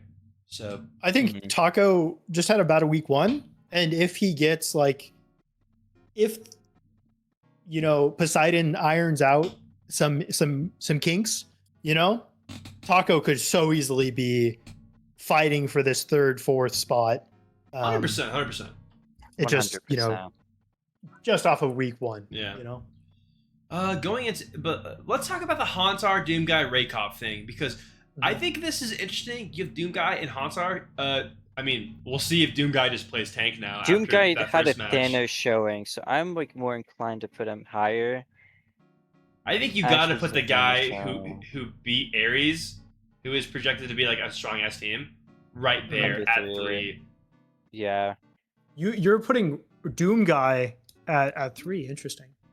Yeah. I know we said we could probably do it from the bottom, but like now that we've like ironed out most of the people, it's just so much easier. We can sort these 3 for sure. Hey, you put it this way, I totally agree. I think Raykov is a fucking playmaker. He can do whatever you ask him to, because that is how deep his bag is in terms of like tricks. His hero pool, really like sneaky good. Like sure, he is like more of a ball specialist, but he can play like almost any tank that you ask him to, and he can play them to any level as well. I've seen this guy Winston Primal, a jetpack cat, and I have not seen anyone else do that. So that's my thought on Raykov. I think he is probably just as good as Custom Shadow in terms of mechanics. True, Festus and I, the one thing we do have a lot in common is that we got a fucking Winston on us. But true, it's all those Echo years. That's what I'm fucking saying. My primals are better than Alex's, let it be known. I think this is where I disagree. I think Hauntar had a better showing than Rayon, even if Raykov. My bad. Sorry. I do think Raykov was like Thanos, especially on the new NJC. I just think personally, I think I would put Hauntar above him, just because Hauntar had a better showing. He like shut out Poseidon's. He closed the map. He's your closer. Like, actually a really good tank closer. I don't know. His Sigma on Shambali was quite nice to look at. I did make his job easier because I was playing Mei, but there was some moments where I was like, oh, I mean, my Sigma's dead and he just lives. Yeah. As much as I love Raykov, I don't think he had a better showing than Hauntar did. I think Hauntar just had a like Thanos showing after like that, like after that map 1 when he wasn't playing, and he showed up as like Maharaga, adapting for Rayon. Sure. Specialist. That's a fair thing to say. I think I don't hate Hauntar at 4. Like big props to him for like making this much of a improvement from Demis to Ascendant. I think he's got a really good like team around him to like boost him up, but no, he's still doing it a decent amount on his own. So I don't hate this at all. I can live with Raykov at 5, even though it pains me. I think Raykov had higher peaks than Hauntar, but Hauntar was more consistent. We all saw the Arista clip. Like the Arista clip is crazy. We all saw that. But yeah. Surely he wanted to play ball against us and just didn't. Surely. Yeah, it was the aura. I think Alaska it was aura. disabled that support. day. Yeah. Top flex support. I don't know. Top flex support. Right on. Maybe. Well, that is going to end our hour-long segment on the big player rankings. This one was fun, but let's wrap this up with doing our accolades, our MVP ladder, top 3 moments, matches to look forward to, and the Aura tier list. I'm very excited for this. Catch you guys in the next segment. Why don't you meet me there? Welcome back. It's first picked by Alaska, Festus, and Glyde. Hold on, let me fix that. Yeah, we're gonna be picking up where we left off with this. What would you call this? The extra shit. Oh wait. Yeah, Our extra shit. personal thoughts, yes. Mhm. It's what makes Yeah. this fun. You know, we have the who we think is going to get that big MVP award, the top 3 moments, matches to look forward to highlight this next week, and who has the most aura. These are the 4 things that everyone cares about the most. Obviously. I don't think it's next week. I think it's the next incoming weeks also. Oh, okay. Sweet. Okay. So well, it's not like as stable. that makes sense. Yeah. Why don't we start with MVP? MVP? I think it's really easy to just like look at who we have at like number we 1 have. for each role, Yeah. and just like plug and play that. I just don't think it's that simple.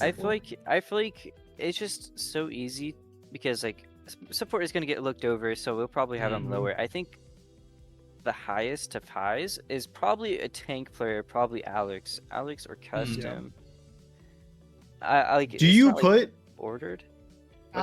Alex got like reverse swept? Sure. Yeah. I think it's hard to have a person who got reverse swept as the top MVP conversation. Well, top Because I mean, don't get me MVP, wrong, he was Thanos in Watchpoint. Like he was doing his, I think it was like 24 final blows or some shit like that. But like, It was not watch point. not Watchpoint. I kind was not of watch point. agree with you, but I think if we're just gonna view MVP as like, oh, like this was the first week, like For the first week, then okay. sure, we don't have to put Alex at 1, but We don't have to put Alex. I would say I don't- Alex is at 1, and then we gotta mention like personally. a custom, because I think tanks are just like so much more impactful. So Yeah. I like Alex and custom at like the 1 and 2, and then I would argue Dean Guy. You know, like you gotta throw him in there. I think I could be up there. Definitely could be up there. But Name now is this is to- kind of hard because now we only have like room for 2 DPS, 1 support. Mhm. I mean, we were just Or saying like that DPS. hit scan didn't impress us. Yeah, we it can didn't kind of impress- yeah, we gloss can- over that. Yeah. Flex DPS, I definitely think Glyde is very much a good contender. Outside of that, like everyone had good showings, but like no one was like as flashy as like Glyde could be. Yeah, no. Definitely think Keys K could be up there. I think he had a really good showing. Just slam that. Besides your Moira map. Yeah, right. That That's the more was map. inspirational. Yeah. My fantasy points definitely went down after that map. Right. Yeah. That's fair, dude. I mean, like, I pretty much agree with this. If I had to bet on myself, This is kind of- if I can stay hot, I think I'm a lock for 3. But Yeah. other than that, yeah, I don't really hate this at all. No. I would like to put Tempo up there, but I don't think he had like as good of a showing as. Keys K It's did. also just hard to have 2 MVP caliber from the people who get reverse swept. No, I was about to say, well, like they're Oh. they're on that same team, man. Like you can't have 2 MVPs and they're on the same team. You know what I mean?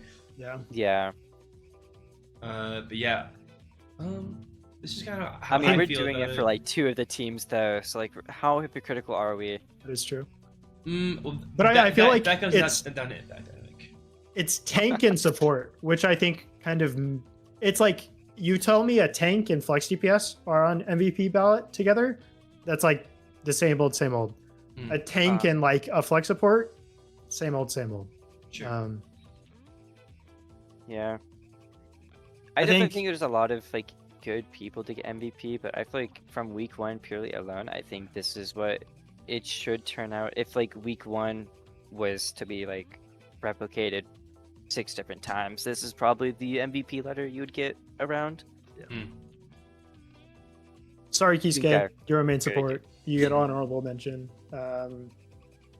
Main supports Yeah, never sure. get looked at. It's okay. I think about them because they're my favorite role. Let's Then play look it. at our fuck no. Let's look at the top 3 moments though. So like Yeah, top 3 moments with 5. with 5, interesting. So like I think we can all take like our personal top 3 moments. Alaska, I think you looked at all the matches. I think. Played all my matches. Yeah. Oh, I've looked at Well- almost everything. Almost Mhm. everything. Right. What would you say is like not like a like? Give me a ballpark top 3. Ballpark top 3. Yeah. The reverse sweep. That's I gotta mean, be. That's I gotta think be one. that's- of most that's of our number lists, 1. right? Come on, like that's number 1. Like Um, it's gonna be salt in the wound for a while until playoffs. I think. Mhm. Until playoffs. I definitely think, playing against the New Junk City maps, for like me playing it was not very fun. I mean, the Moira was cool enough. Nah, I that's on my low-key- list, by the way.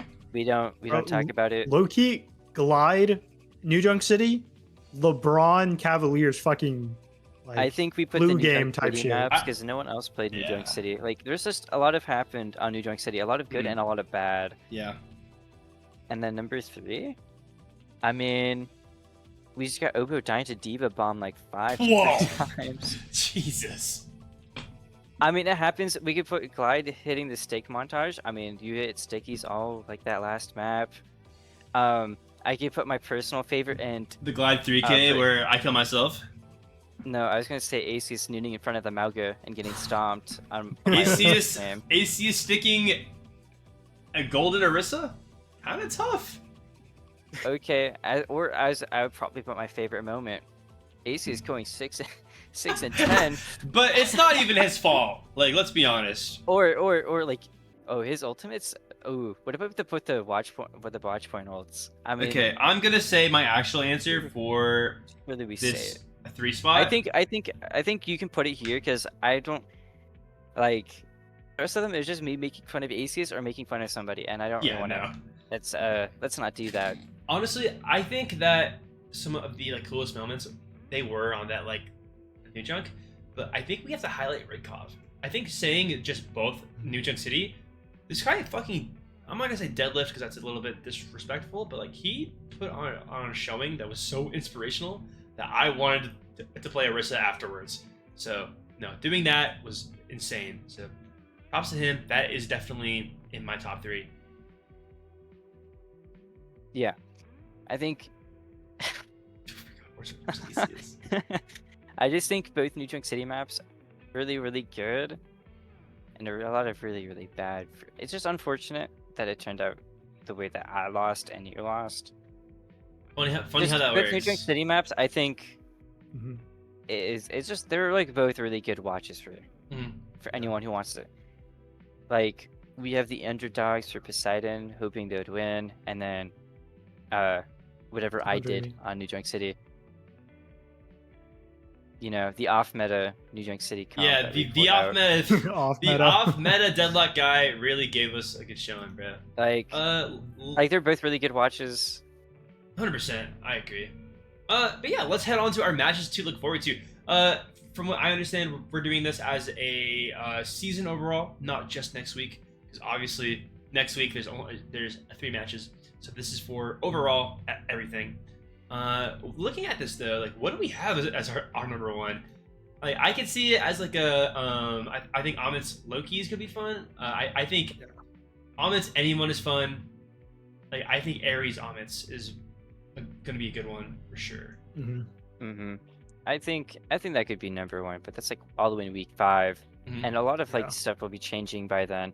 But this is like our week 1 of what we're expecting.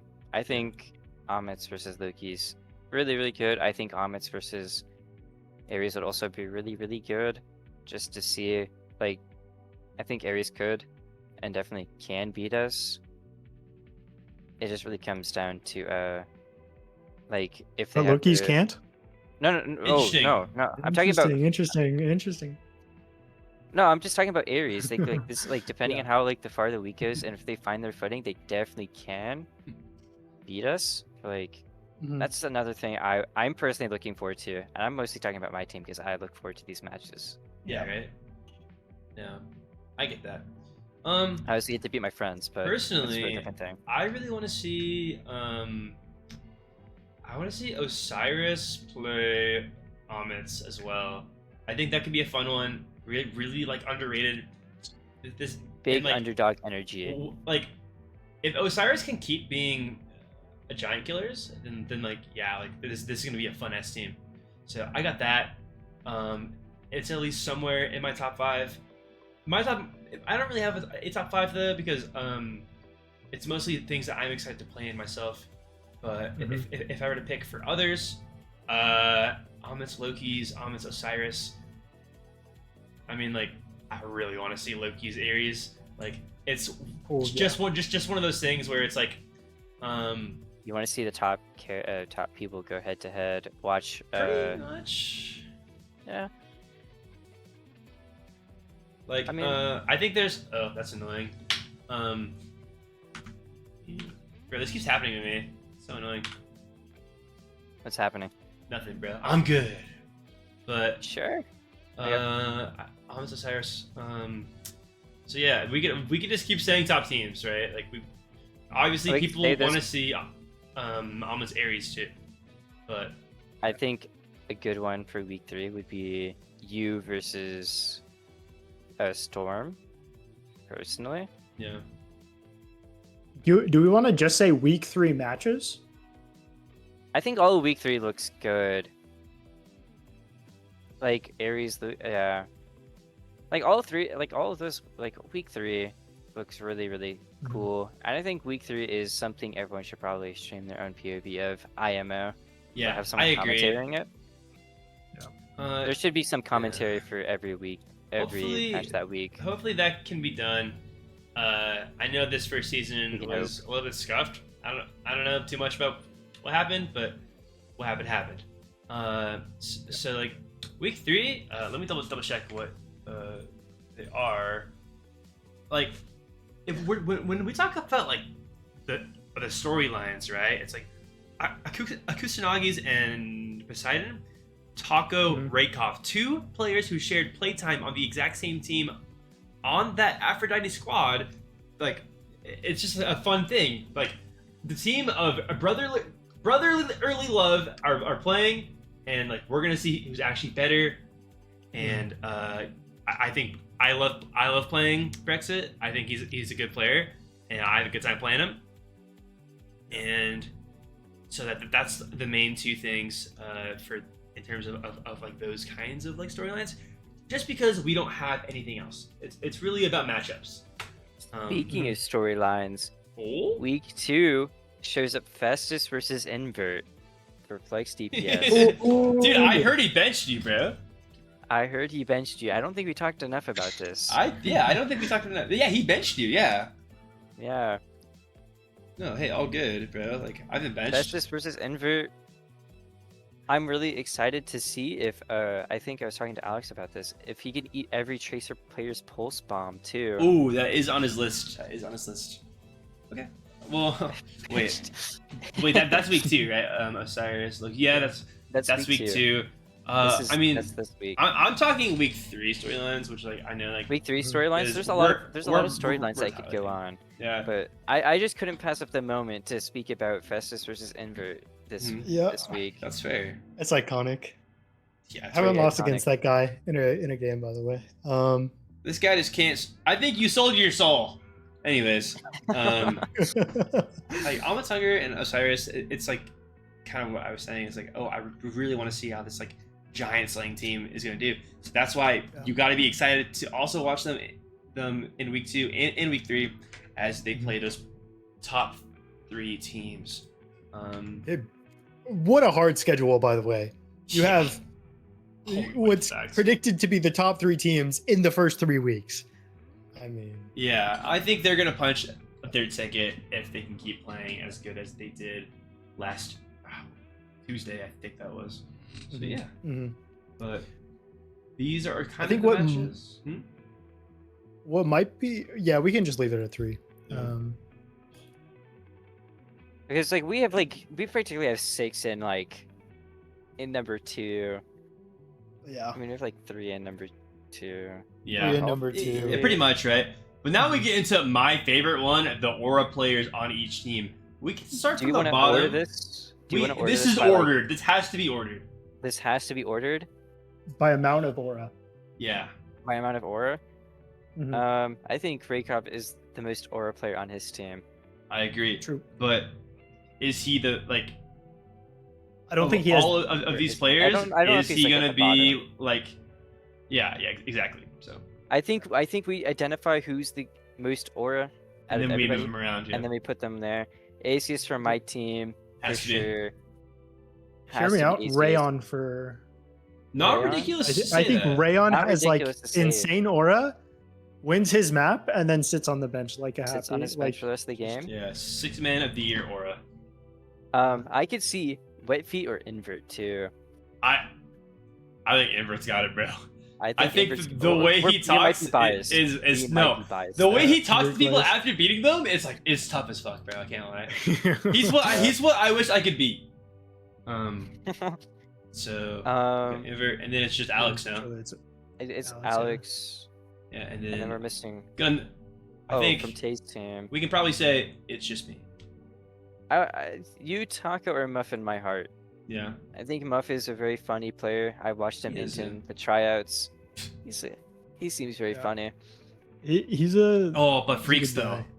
Nah, but then Freaks. there's like freaks include like 6-0 to 7-10. that was low key. No, dude. Like If I we're, like- if we're doing this, number 1, and like for sure, Aces has the most aura. whoa, Sure, whoa. he might go negative, but like he's actually so cool. Because No, of the I- Reaper and No, he pass is play. he is the Batman. He is the Batman of our team. He's the Batman. He is the That's what Batman we're of our calling team. him. Run that clip. Run the Run that clip. watch point clip. Yeah, let's see the watch point clip. He has to look over the city. Yeah. What does he see? Yeah, I mean, nothing ACS does is ever his fault, and he's like kind of like a perfect player. So that's why we do call him the Yeah. human aimbot. Human aimbot. I just don't think I'm he's biased like though. top I'm one in biased. aura. I'm also biased. I'm biased. However, I think Glyde is trying he's- to Well, say okay, that he's not he is only on my I- team. I'm putting my fucking foot down. I think I have the most aura. No one else talks when they're down like I do. If you saw the clip of me after the Shimbali map, you might know that I'm You're really, trash. I'm, Gets I'm full held. about this shit. That wasn't me. At the very bottom, it's probably Invert versus Raykov. As much as like Yeah. aura as those two do, That's fair. I think those two share near the bottom spot.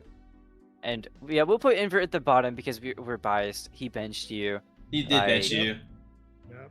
He benched my ass. So yeah, Raykov, ACS. I think ACS is above Rayon. I think the I do Rayon think aura so, is too. it only lasts so long because it's one map.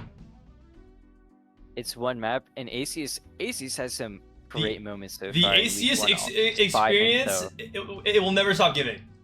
And then you have Alex, who, I mean, once he gets more comfortable and shows off his personality more, he's gonna be that motherfucker.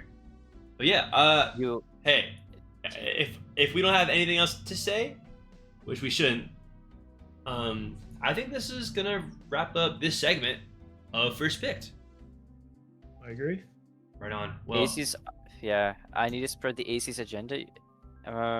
You guys just need to experience Aces on your team. It's so funny. it's a good time, I will say. He It's, went on- it's a lot funnier not having him So on fun. my team. No comment. In Whoa, our, whoa. It's even more funny when he's on your team. yeah. Oh, And The Until the vibes bog. do get up. The vibes do they get do up. get up. They after do. I had a match once, where he like came home like right as it was like ending. So he subbed in for map 3, and he thought we were losing. So he tried. He was hyping us up the entire time. We're like, no, we're like 3-0ing these guys. Like what? Like he's just so funny, man. But yeah. In our next segment, we are going to be shooting that one tomorrow, I think.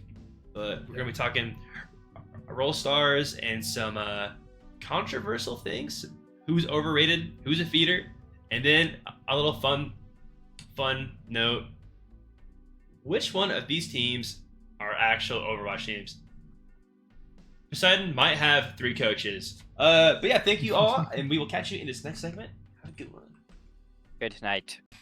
Welcome back to First Picked for our last segment of Week 1. Very good Week 1. I think most of us had a very good time. Even in some of these losses, there's a lot of promise to be seen. But let's go into let's start appreciating people. We've said some things about hit scans and some tank players, but let's get down to what makes everyone happy. The role stars for the week. Personally, I think we should save MVP for last. That is the big one. Yeah. But let's go ahead, go top to bottom. Let's start with tank. Who do we think is this MVP?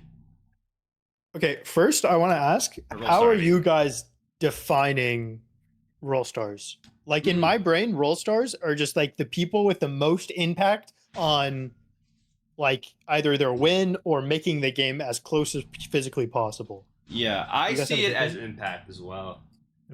It can also just be like skill though. Like, I think if you are good enough, you should probably get a role star. Might be biased. Last season did not get role star despite just being me, and so it's all right though because it's a new season. That's why let's get started with this tank. New season, new me. New season, new me. Maybe, bro. I think the biggest contenders, it might just be the top 3 tanks, right? But like I think Alex and Doomguy really had a big slugfest, but who really came out on top of that? Who knows? And then custom, I think he can be a role star, but I think it's a little bit simplistic. But it leads to a lot of impact. So it does well for him, but I'm leaning more towards Alex and Doomguy, especially because they had a much closer match. I am personally leaning towards Doomguy. I mean, he came in for 3 maps and won 3 maps. Right. I think it was 4, but he still won, right? Like yeah. He played all 5 maps. Oh well, on tank. No, but I'm talking about no, tank. but like on tank, he played 4. Okay, cool. Right, yeah. I mean, I'm fine putting Doomguy, but I mean, for me, personally, it probably would be Doomguy custom for me. Custom. Hey, he's my tank. Yeah. Well, yeah, he's my tank player. Big Glazer. I mean, well, like, bro, credits due where it's gotta do. Custom Shadow brainwashed. Custom Shadow might be, maybe. Dude, if you play with that guy for like a week and a half, like I swear, everyone's like, yeah, he's actually pretty good. No, I'm playing. He's pretty good at the game.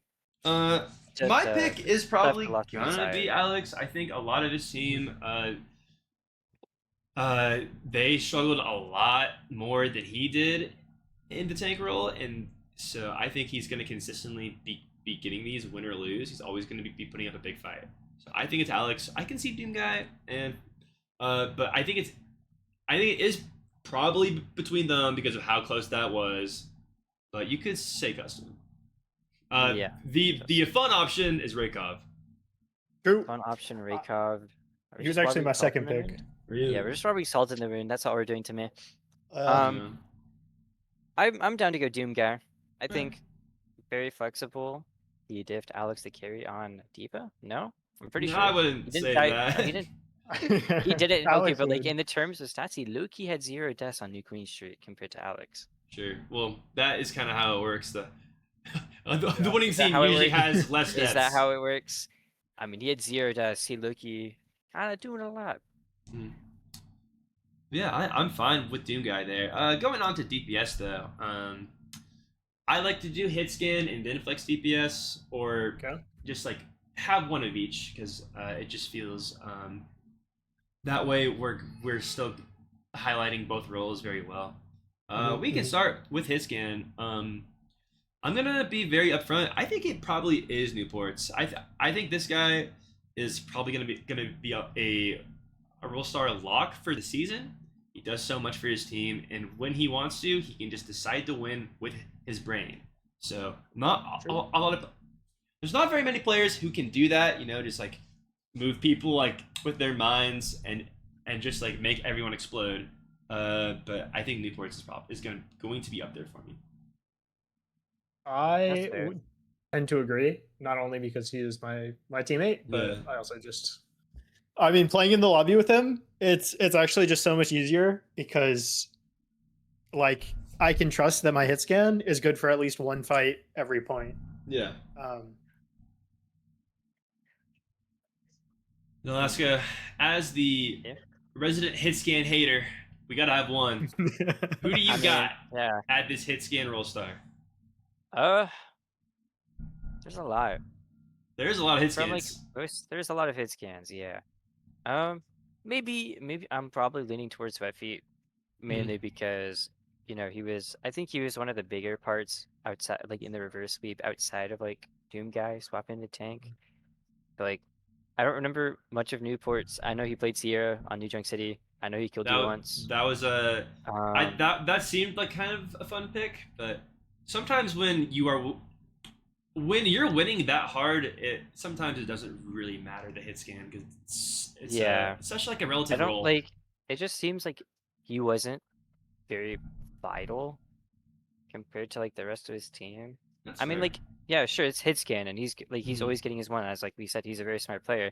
Mhm. But I don't like on the terms of hit scan role. I don't know if he should be playing hit scan with how smart he is.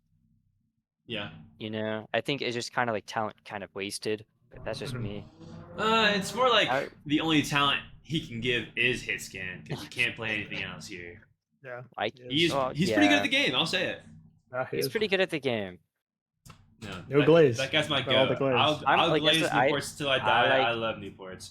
So I liked watching Wet Feet's performance I see. against the first sweep, but Mhm. I'm fine if you put Newports because I know he is pretty good. I just think Mhm. for someone as smart as him, he probably should be playing a different hit skin outside of Sierra. I think I don't think that matters he's too much. the Like you say only this, but player I've go ahead. ever met that just like locks Sierra. Oh, word. Um, Never mind. he just That's low he key does that crazy. shit in scrims. Like he does that. He just like likes Sierra as a character. That's cool. That's probably the first I've ever heard of this. No, Yeah. real ones. No, the ACS. The ACS Sierra meta. It was something, bro. It was very fun, and it wasn't very good, but it was fun. But no, I see the conversation for someone like Wet Feet. I think Mhm. watching them, they were quite consistent all throughout that reverse sweep, which really says a lot to their mental, their mechanics, all of the important things of playing hit scan. But they did very well. So yeah, I think this could honestly be a coin flip. But yeah, up to you guys. I'm fine with Newports. Yeah, I just don't like the Sierra pick, but like that's just me with my biases. that's I think that fair. character's not good. Mhm. There's one tricks everywhere. There's one tricks everywhere, but we choose Yeah. Sierra. Yeah, he's Well, not a Sierra one trick. he's not Watching a his one trick. Sojourn is revolutionary. I'm not going Yeah. to hold. It might not be as good as mine, but that's okay. No, I'm trolling. And Yeah, You one trick? but yeah, shout out to the big Wet Feet though. Did not get it this Yeah. week, but very promising. I'm a big fan. it Let's was go. my second place. Yeah, mine too, obviously. Let's go over to the Flex DPS role, where obviously it has to be Glyde or Fest now. True. But I think if I had to rank the top three, I think, I mean, I've said it before, I'm not going to glaze myself that much more. I think averaging the second most final blows while getting 3-0'd is actually, in my head, it's kind of impressive. True. And but I do want to highlight Invert and his he plays everything, which we kind of gone over before, but I think his flexibility was definitely like part of the moving machine that pushed for that reverse sweep that we've been talking about all week. It is a fun one. And then I would probably put Festus. I think we gotta highlight. We have to highlight this man as the role player. Just plays what he has to, and doesn't force too much. So I'm gonna leave this up to you guys because I don't really think I should just say it's me.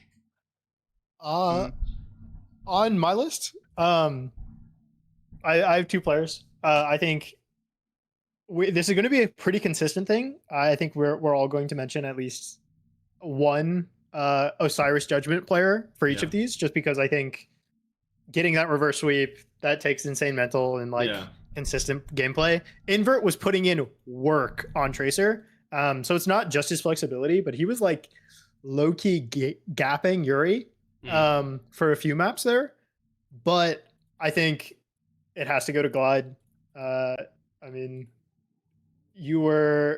I think you had like double your team's elims on New Junk City, and I just think that's It's not kind of easy impressive, to do yeah. at all.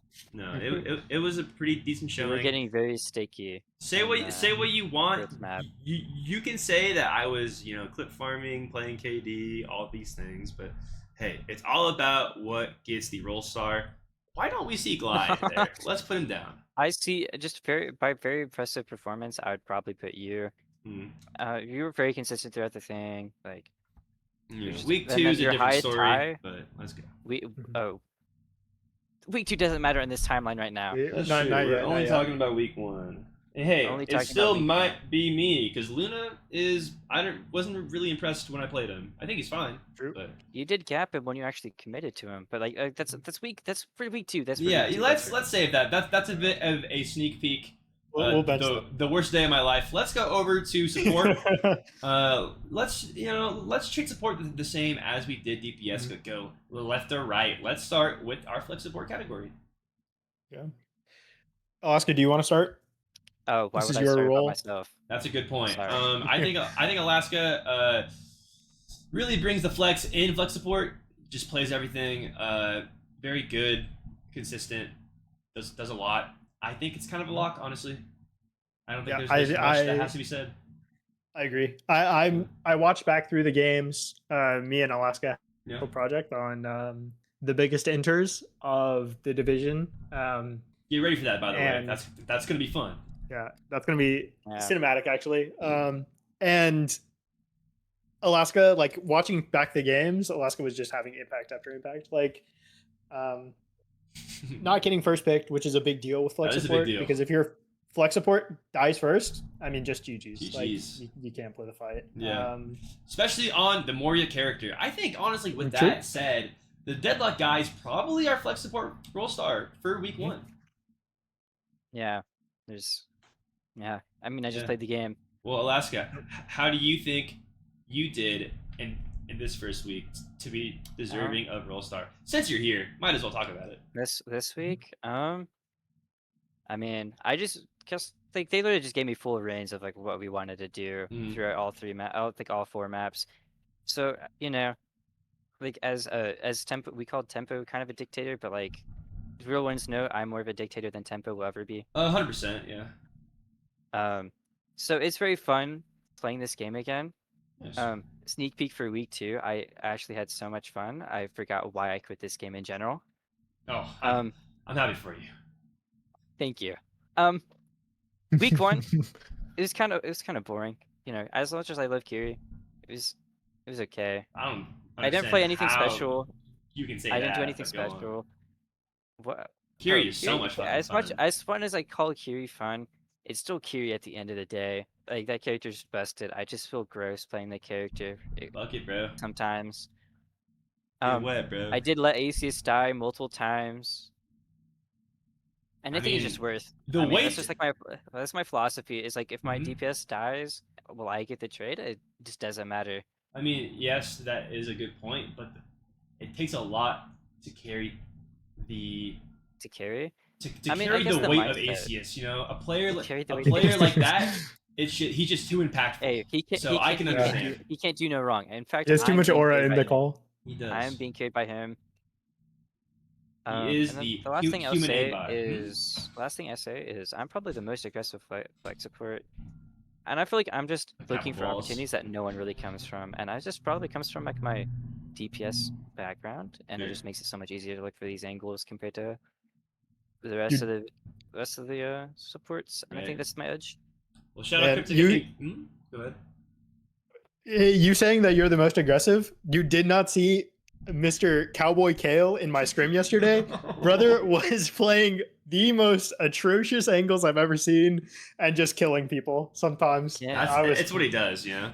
It's what he does, but But you know, I do gotta shout out Cryptic and Cleo, who are both very good flex supports, and they are also very aggressive on the Kiri, which is kind of the formula for being a dope ass Kiri. Shout out Kaima as well, very very good. Gamer. Kaima. Yeah, This guy has doesn't like 3 matter. names, man. I swear, this guy has 3 names. Gamer. We Yeah, cycle Thanos, through them. Like we actually cycle through them all. Really? That's In like fun. our scrims and our Yeah. like games. Like it just comes down to like what you want to call him in that moment. I'm just gonna call him He responds to all of Big K Killer. So Big K Killer, good shit for week 1. Then let's move over to main support. Without revealing too much here, though, I think this is probably looking back on it. I think between this and hit scan, main support might be the weakest role. Yeah, I think looking at the VODs, preseason I was expecting a lot from main support. Like there was a lot of big names that I had big respect for. But looking at the codes for week 1 games, they just weren't achieving as much as I hoped.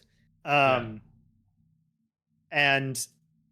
there's kind of 2 names that I want to throw out for this role star. And that is, they both played in the same game actually, Tempo and Kisuke. Kisuke was getting low-key farmed earlier in the series, but as the series went on, he just died less and less. And Tempo was almost the exact opposite. That's kind of how it goes with him. Like there was one clip on New Junk City, or not New Junk City, New Queen Street, where he just like bashes into 5. And that's just map 5. Hey, that's how map 5s are won and lost. What if he killed 2? It might be Maharaga, bro. He might be the big adapter. Starts at the big adapter. Mm-hmm. I mean, with that said, I kind of value someone more like Tempo just because of the wider hero pool, which is like one of the like sure we're talking about impacting games, but like let's talk more about the potential impact. Potential man, mind you, and that might be Tempo, the potential main support. I got Tempo for my role star. Yeah. Shout out Face of Jesus. Shout out. I don't hate it, but I probably would be leaning more to Kisuke. Yeah. But that's just how it is for me. I think he had a really good showing on King's Row, I'm pretty sure. King's Row, he just kind of did a lot. He was everywhere. I think if you support want to see like an awful game, like not awful, but like just watch Kisuke on Lucio and then compare that to his Brig. It's night and day. Really? Yeah. That backline, if there's Brig to be played, Kisuke's that guy. But I tend to lean towards Tempo just a little bit more. That's fair. Just because while we meme on him a little bit, quite a bit actually. It's hilarious. It is hilarious. But like I think he did have a large impact in the maps that Ares did win, and then you could almost feel his impact in those first 2 games that they lost, and then the third one, it felt like mental was kind of shot a little bit. But Kisuke was low-key feeding the first 2 maps. And Tempo only had 1. Exactly. It's okay because Kisuke got all out his he just had to like leave the just like int in first. He's got to get him to get it out of the system. And then like that's how it's probably how he plays the game. He limit tests the first 2 and then locks in for the reverse sweep. Sure, this is gonna happen this week against y'all. Ooh, no. Ooh, fun match. Easy 3-0. Real ones no. You're saying 3-0. I believe in the reverse sweep. I think I'm gonna talk some some trash real quick. I think the only team that we'll have any difficulty with is Amit's Hunger.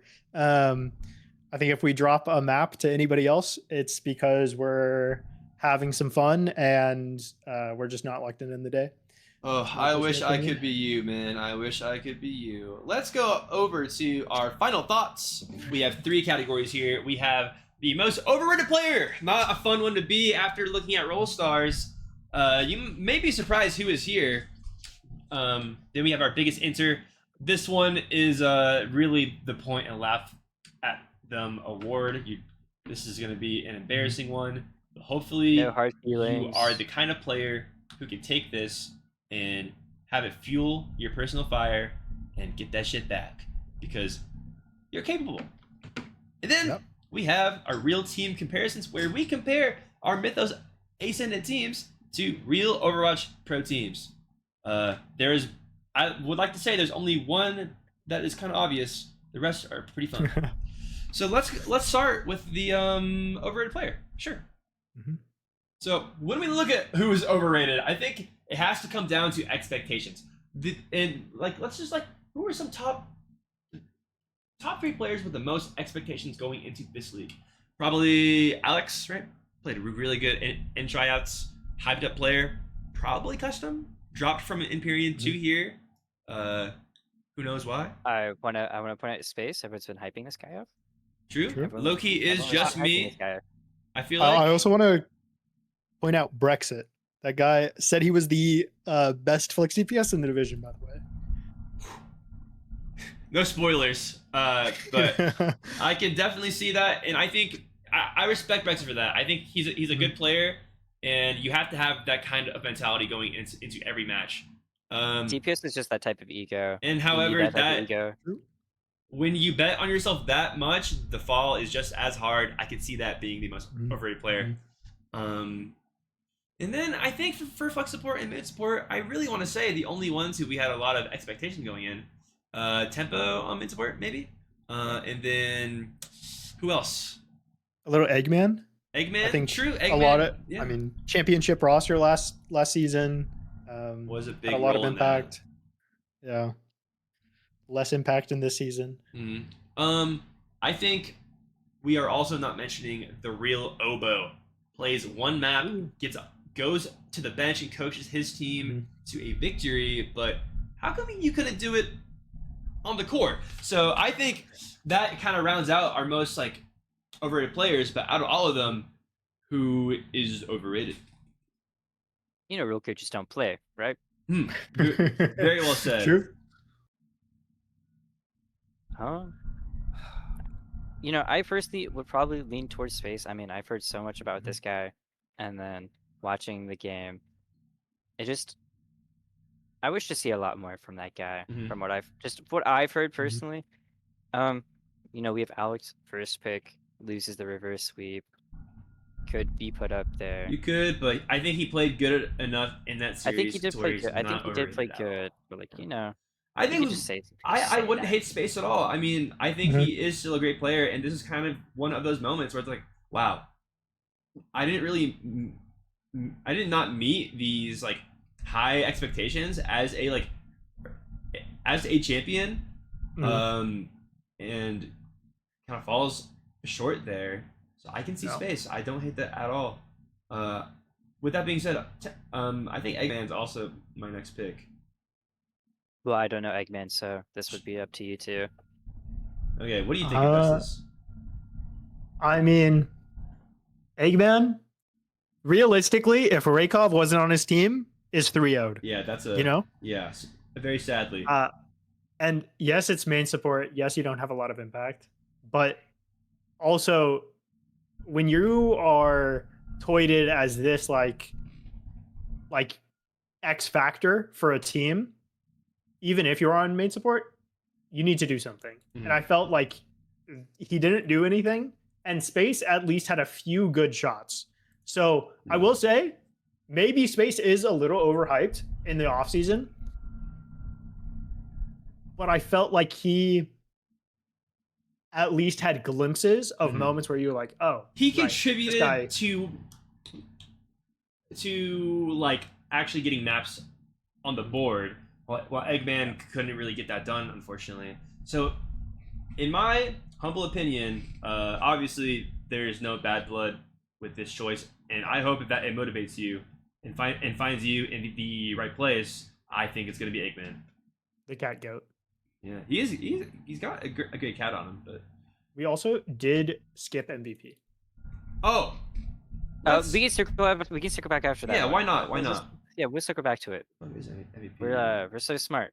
Yeah. All right. So let's go down to our highly coveted.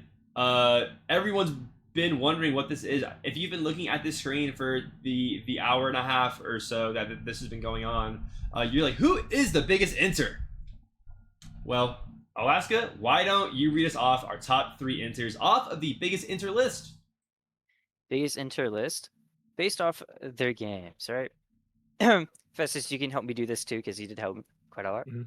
Do you want to go one for each role or the ones that I have I down think- in all players? I imagine like just by the numbers, no? By the numbers? Okay. So you can take this mini guessing game however you want. Mm-hmm. But we have Brexit, Kisuke, and Yuri. Mm. Two from the same series, and then Brexit versus us versus me. Oh, it's hungry. And yeah. And so how we are doing this is how many times, so like, let's say you're first picked 3 times in 3 different series, and someone was picked 3 times in 2 different games, right? Mhm. So they would be higher than the person who is 3-3 because they're averaging one first pick, like their first pick per 1 map, right? Mhm. So there's no even numbers here, but that's just how it's working. So we have Brexit Sure. first pick 10 different times and 4 different maps as our biggest inter. Yeah, that is the foreshadowing of Brexit saying, I want to be the best flex DPS. You got to be ready to show up when it matters. And I think having 10 deaths really kind of like, that is a byproduct of being as active as someone like Brexit. And this could have very, very easily been Brexit being like the top 2 flex DPS and being just a roll star, but it did land him in the biggest inter for this week. And then as we say, we have the 2 runner-ups, Kisuke and Yuri. Kisuke having 8 first picks in 5 maps, and I think most of them come from the earlier maps. Mm-hmm. Yeah. Yes. Yeah.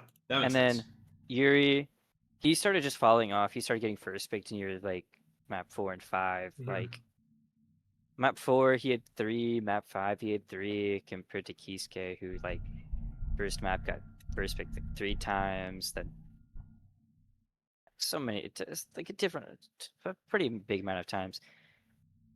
And then poor Brexit, first map 3 different times, second map 4 different times, third Hey, map 1 time, it is unfortunate, man. and then the last 3 or 2, Mhm. 2. Like I said though, it is kind of the flex DPS, like, I'm not gonna say mindset, but sometimes that's kind of like the role. Like you skip some steps maybe. I don't really remember the game that much, but who knows? I know they play Jib. You can get first picks quite a bit on Jib, depending on how the other team plays. As a tracer, I mean. So yeah, that is gonna be Brexit for our biggest inter. Let's wrap around to the MVP. I think this is a pretty straightforward award, I would say. And do we want to give this to someone who is not a role star? I think that kind of makes sense, but it really depends. Who was the GOAT this week? What do you think, Festus? I think you said your idea before, right? Yeah. You would Where want we prefer if they're a role star. because like I feel like if you are the most valuable player in You will definitely be a any role given star. lobby, surely you're a role star. Surely. And I'm fine with that. I'm cool with that. I think they can coexist. I think who cares if there's one more role star? That means we just get to highlight more players. But hey, if we can do want to one make and one. this Doom guy, then I think that is fine with me. We can do this 1-on-1 if we really, really wanted to, but We don't have to I have that feel talk like- now, but Yeah, we can do Yeah. that a little after, but Yeah. yeah, for now, I think Doom Guy was probably the most Probably. impactful. It's probably player. Doom Guy. Yeah. got the win. You know, we've said all of the praises you could possibly want. Why he is number 3? That comes down to like less so like what's going on in the game, but like how they are as a player. Individual skill. Yeah. Potential. Yeah. The potential. That We is could gonna have- wrap up our could do MVP something. segment. Good shit, Doom Guy. I think this guy should be glazed. Pour honey on him right now, invert. So, hey, let's wrap back to the not wrap back. Let's get into the real team comparisons. Do we just want to go top? Yeah, well, let's go top to bottom. Yeah. Team Peps for Kusanagi Storm. I think that this kind of stands from just being like fan favorites, right? Like they have like I feel like Brexit is kind of like the dip, you know, like he kind of is known for the Tracer, and when he's off of it, it's not very promising. But I like Peps for the big storm. There's not I really think- much else to say. Other than Big dedicated Peps is audience. French. Right, me. Yeah. I think a big thing too is that like Peps got they're in Masters, right? Like that sucks, Mhm. and the Storm are on the lower end of this Yeah. league, so some correlation there.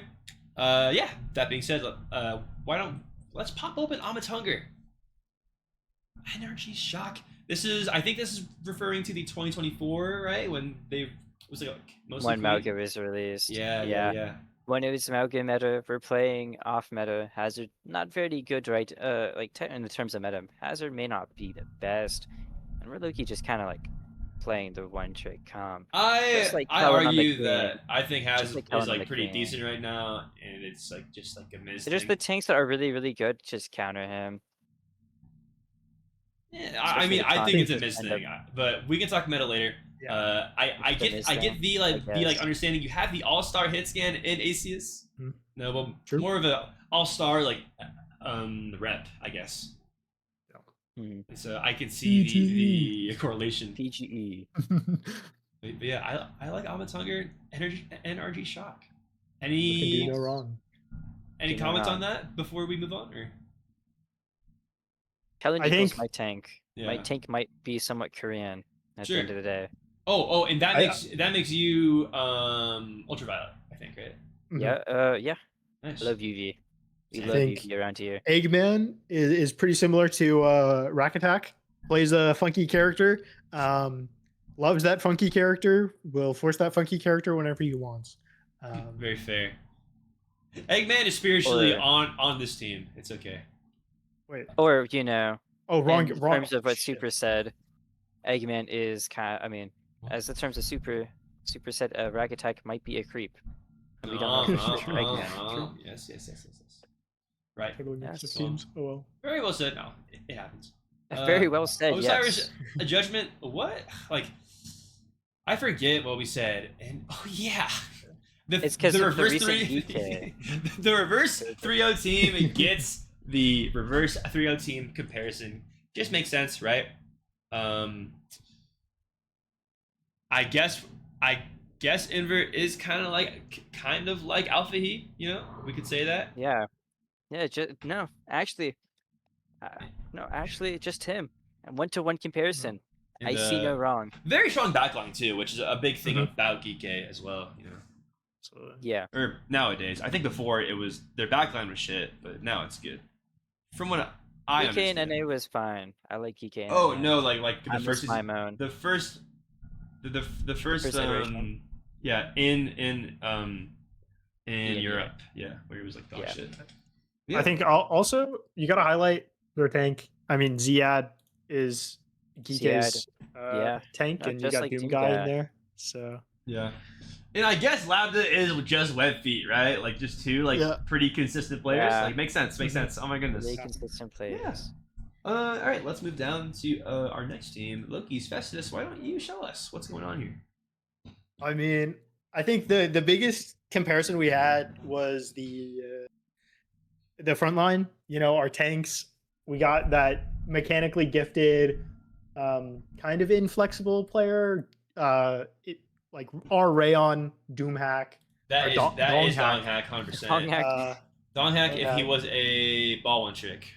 Ball one trick, yeah. Donghack if he was from Taiwan. If he was in the wrecking wheel. Yeah. And then Hantar being Jasmine. Yeah, Just makes sense exactly. to me. Just really makes sense to me. I guess Festus Fe- is Zest. Yeah, I'm like the third best flex DPS, but can't perform against real teams. So Well, it actually might Performance be a one to anxiety. actually might be a 1-to-1 comparison then. It might Yeah. be exactly. We got Proud, Newports. Shit just makes sense. just aggressive ass player.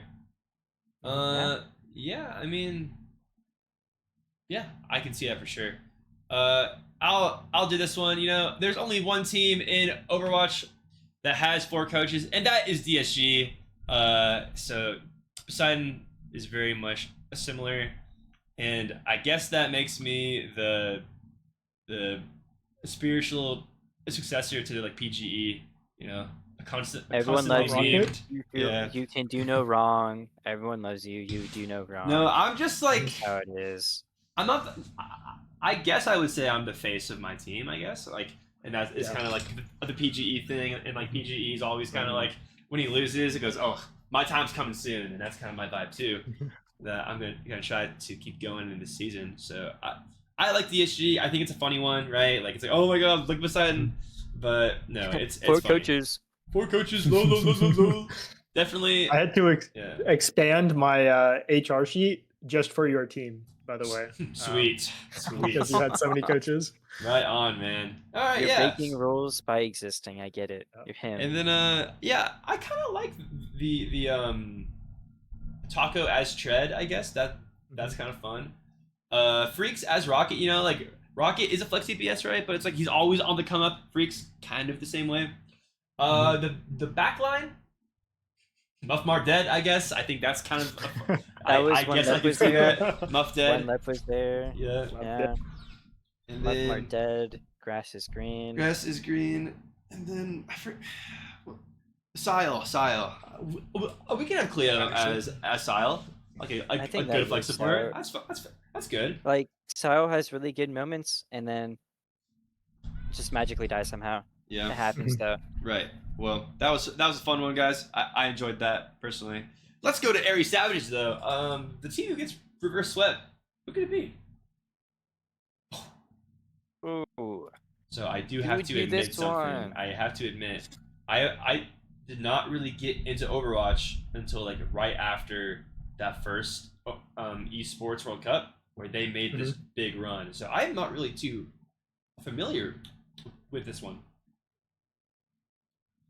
Toronto Defiant was like the super dominant team that performed domestically really well, dog shit internationally. They had one lucky run where they beat Zeta Division to get second place. They got rolled in the finals. I think Aries Savages is a very competent team that have performance issues. Yeah. Which, you know, they'll find their footing Mhm. this week, hopefully. They definitely will. If not, they've like if they don't find it, then they have next week and then the week after that. Right. I I kind of I'm a fan of that though. Like we're saying that the big Alex the Carry, who is a big Donghack fan, so I will give him that. You know, he is the Australian Donghack, but I guess he's someone here, right? And then Yeah. Space's Merit, right? Mhm. And then I think Yuri as a Sugar Brawn is that's a little bit out of character for them. So. I think Don't you know? it just kind of fits. Like some characters won't, like some people won't fit the pro players, and it's just more so Yeah, because it's more about that happens. the team. So yeah, let's stop there because there's a certain flex support on that team who no one wants to be like. So yeah, Rest in that- peace. But- don't be racist. yeah, don't. Hey, guys, we don't like racism. I'll say it. Wait, who's there? Oh, it's expected. Anyways, I guess that makes Tempo Vega. But yeah, everyone, this has been our first episode of First Picked by Festus and Glyde. Thank you all for tuning in. We will have our next episode out next week. This is going to be coming out the weekend of the 11th, I think, if all things go well. So yeah, Is the weekend. Fingers yes, crossed. yes. All right, guys. Have a good night, and love the game. Be yourselves, and have a good time. Bye.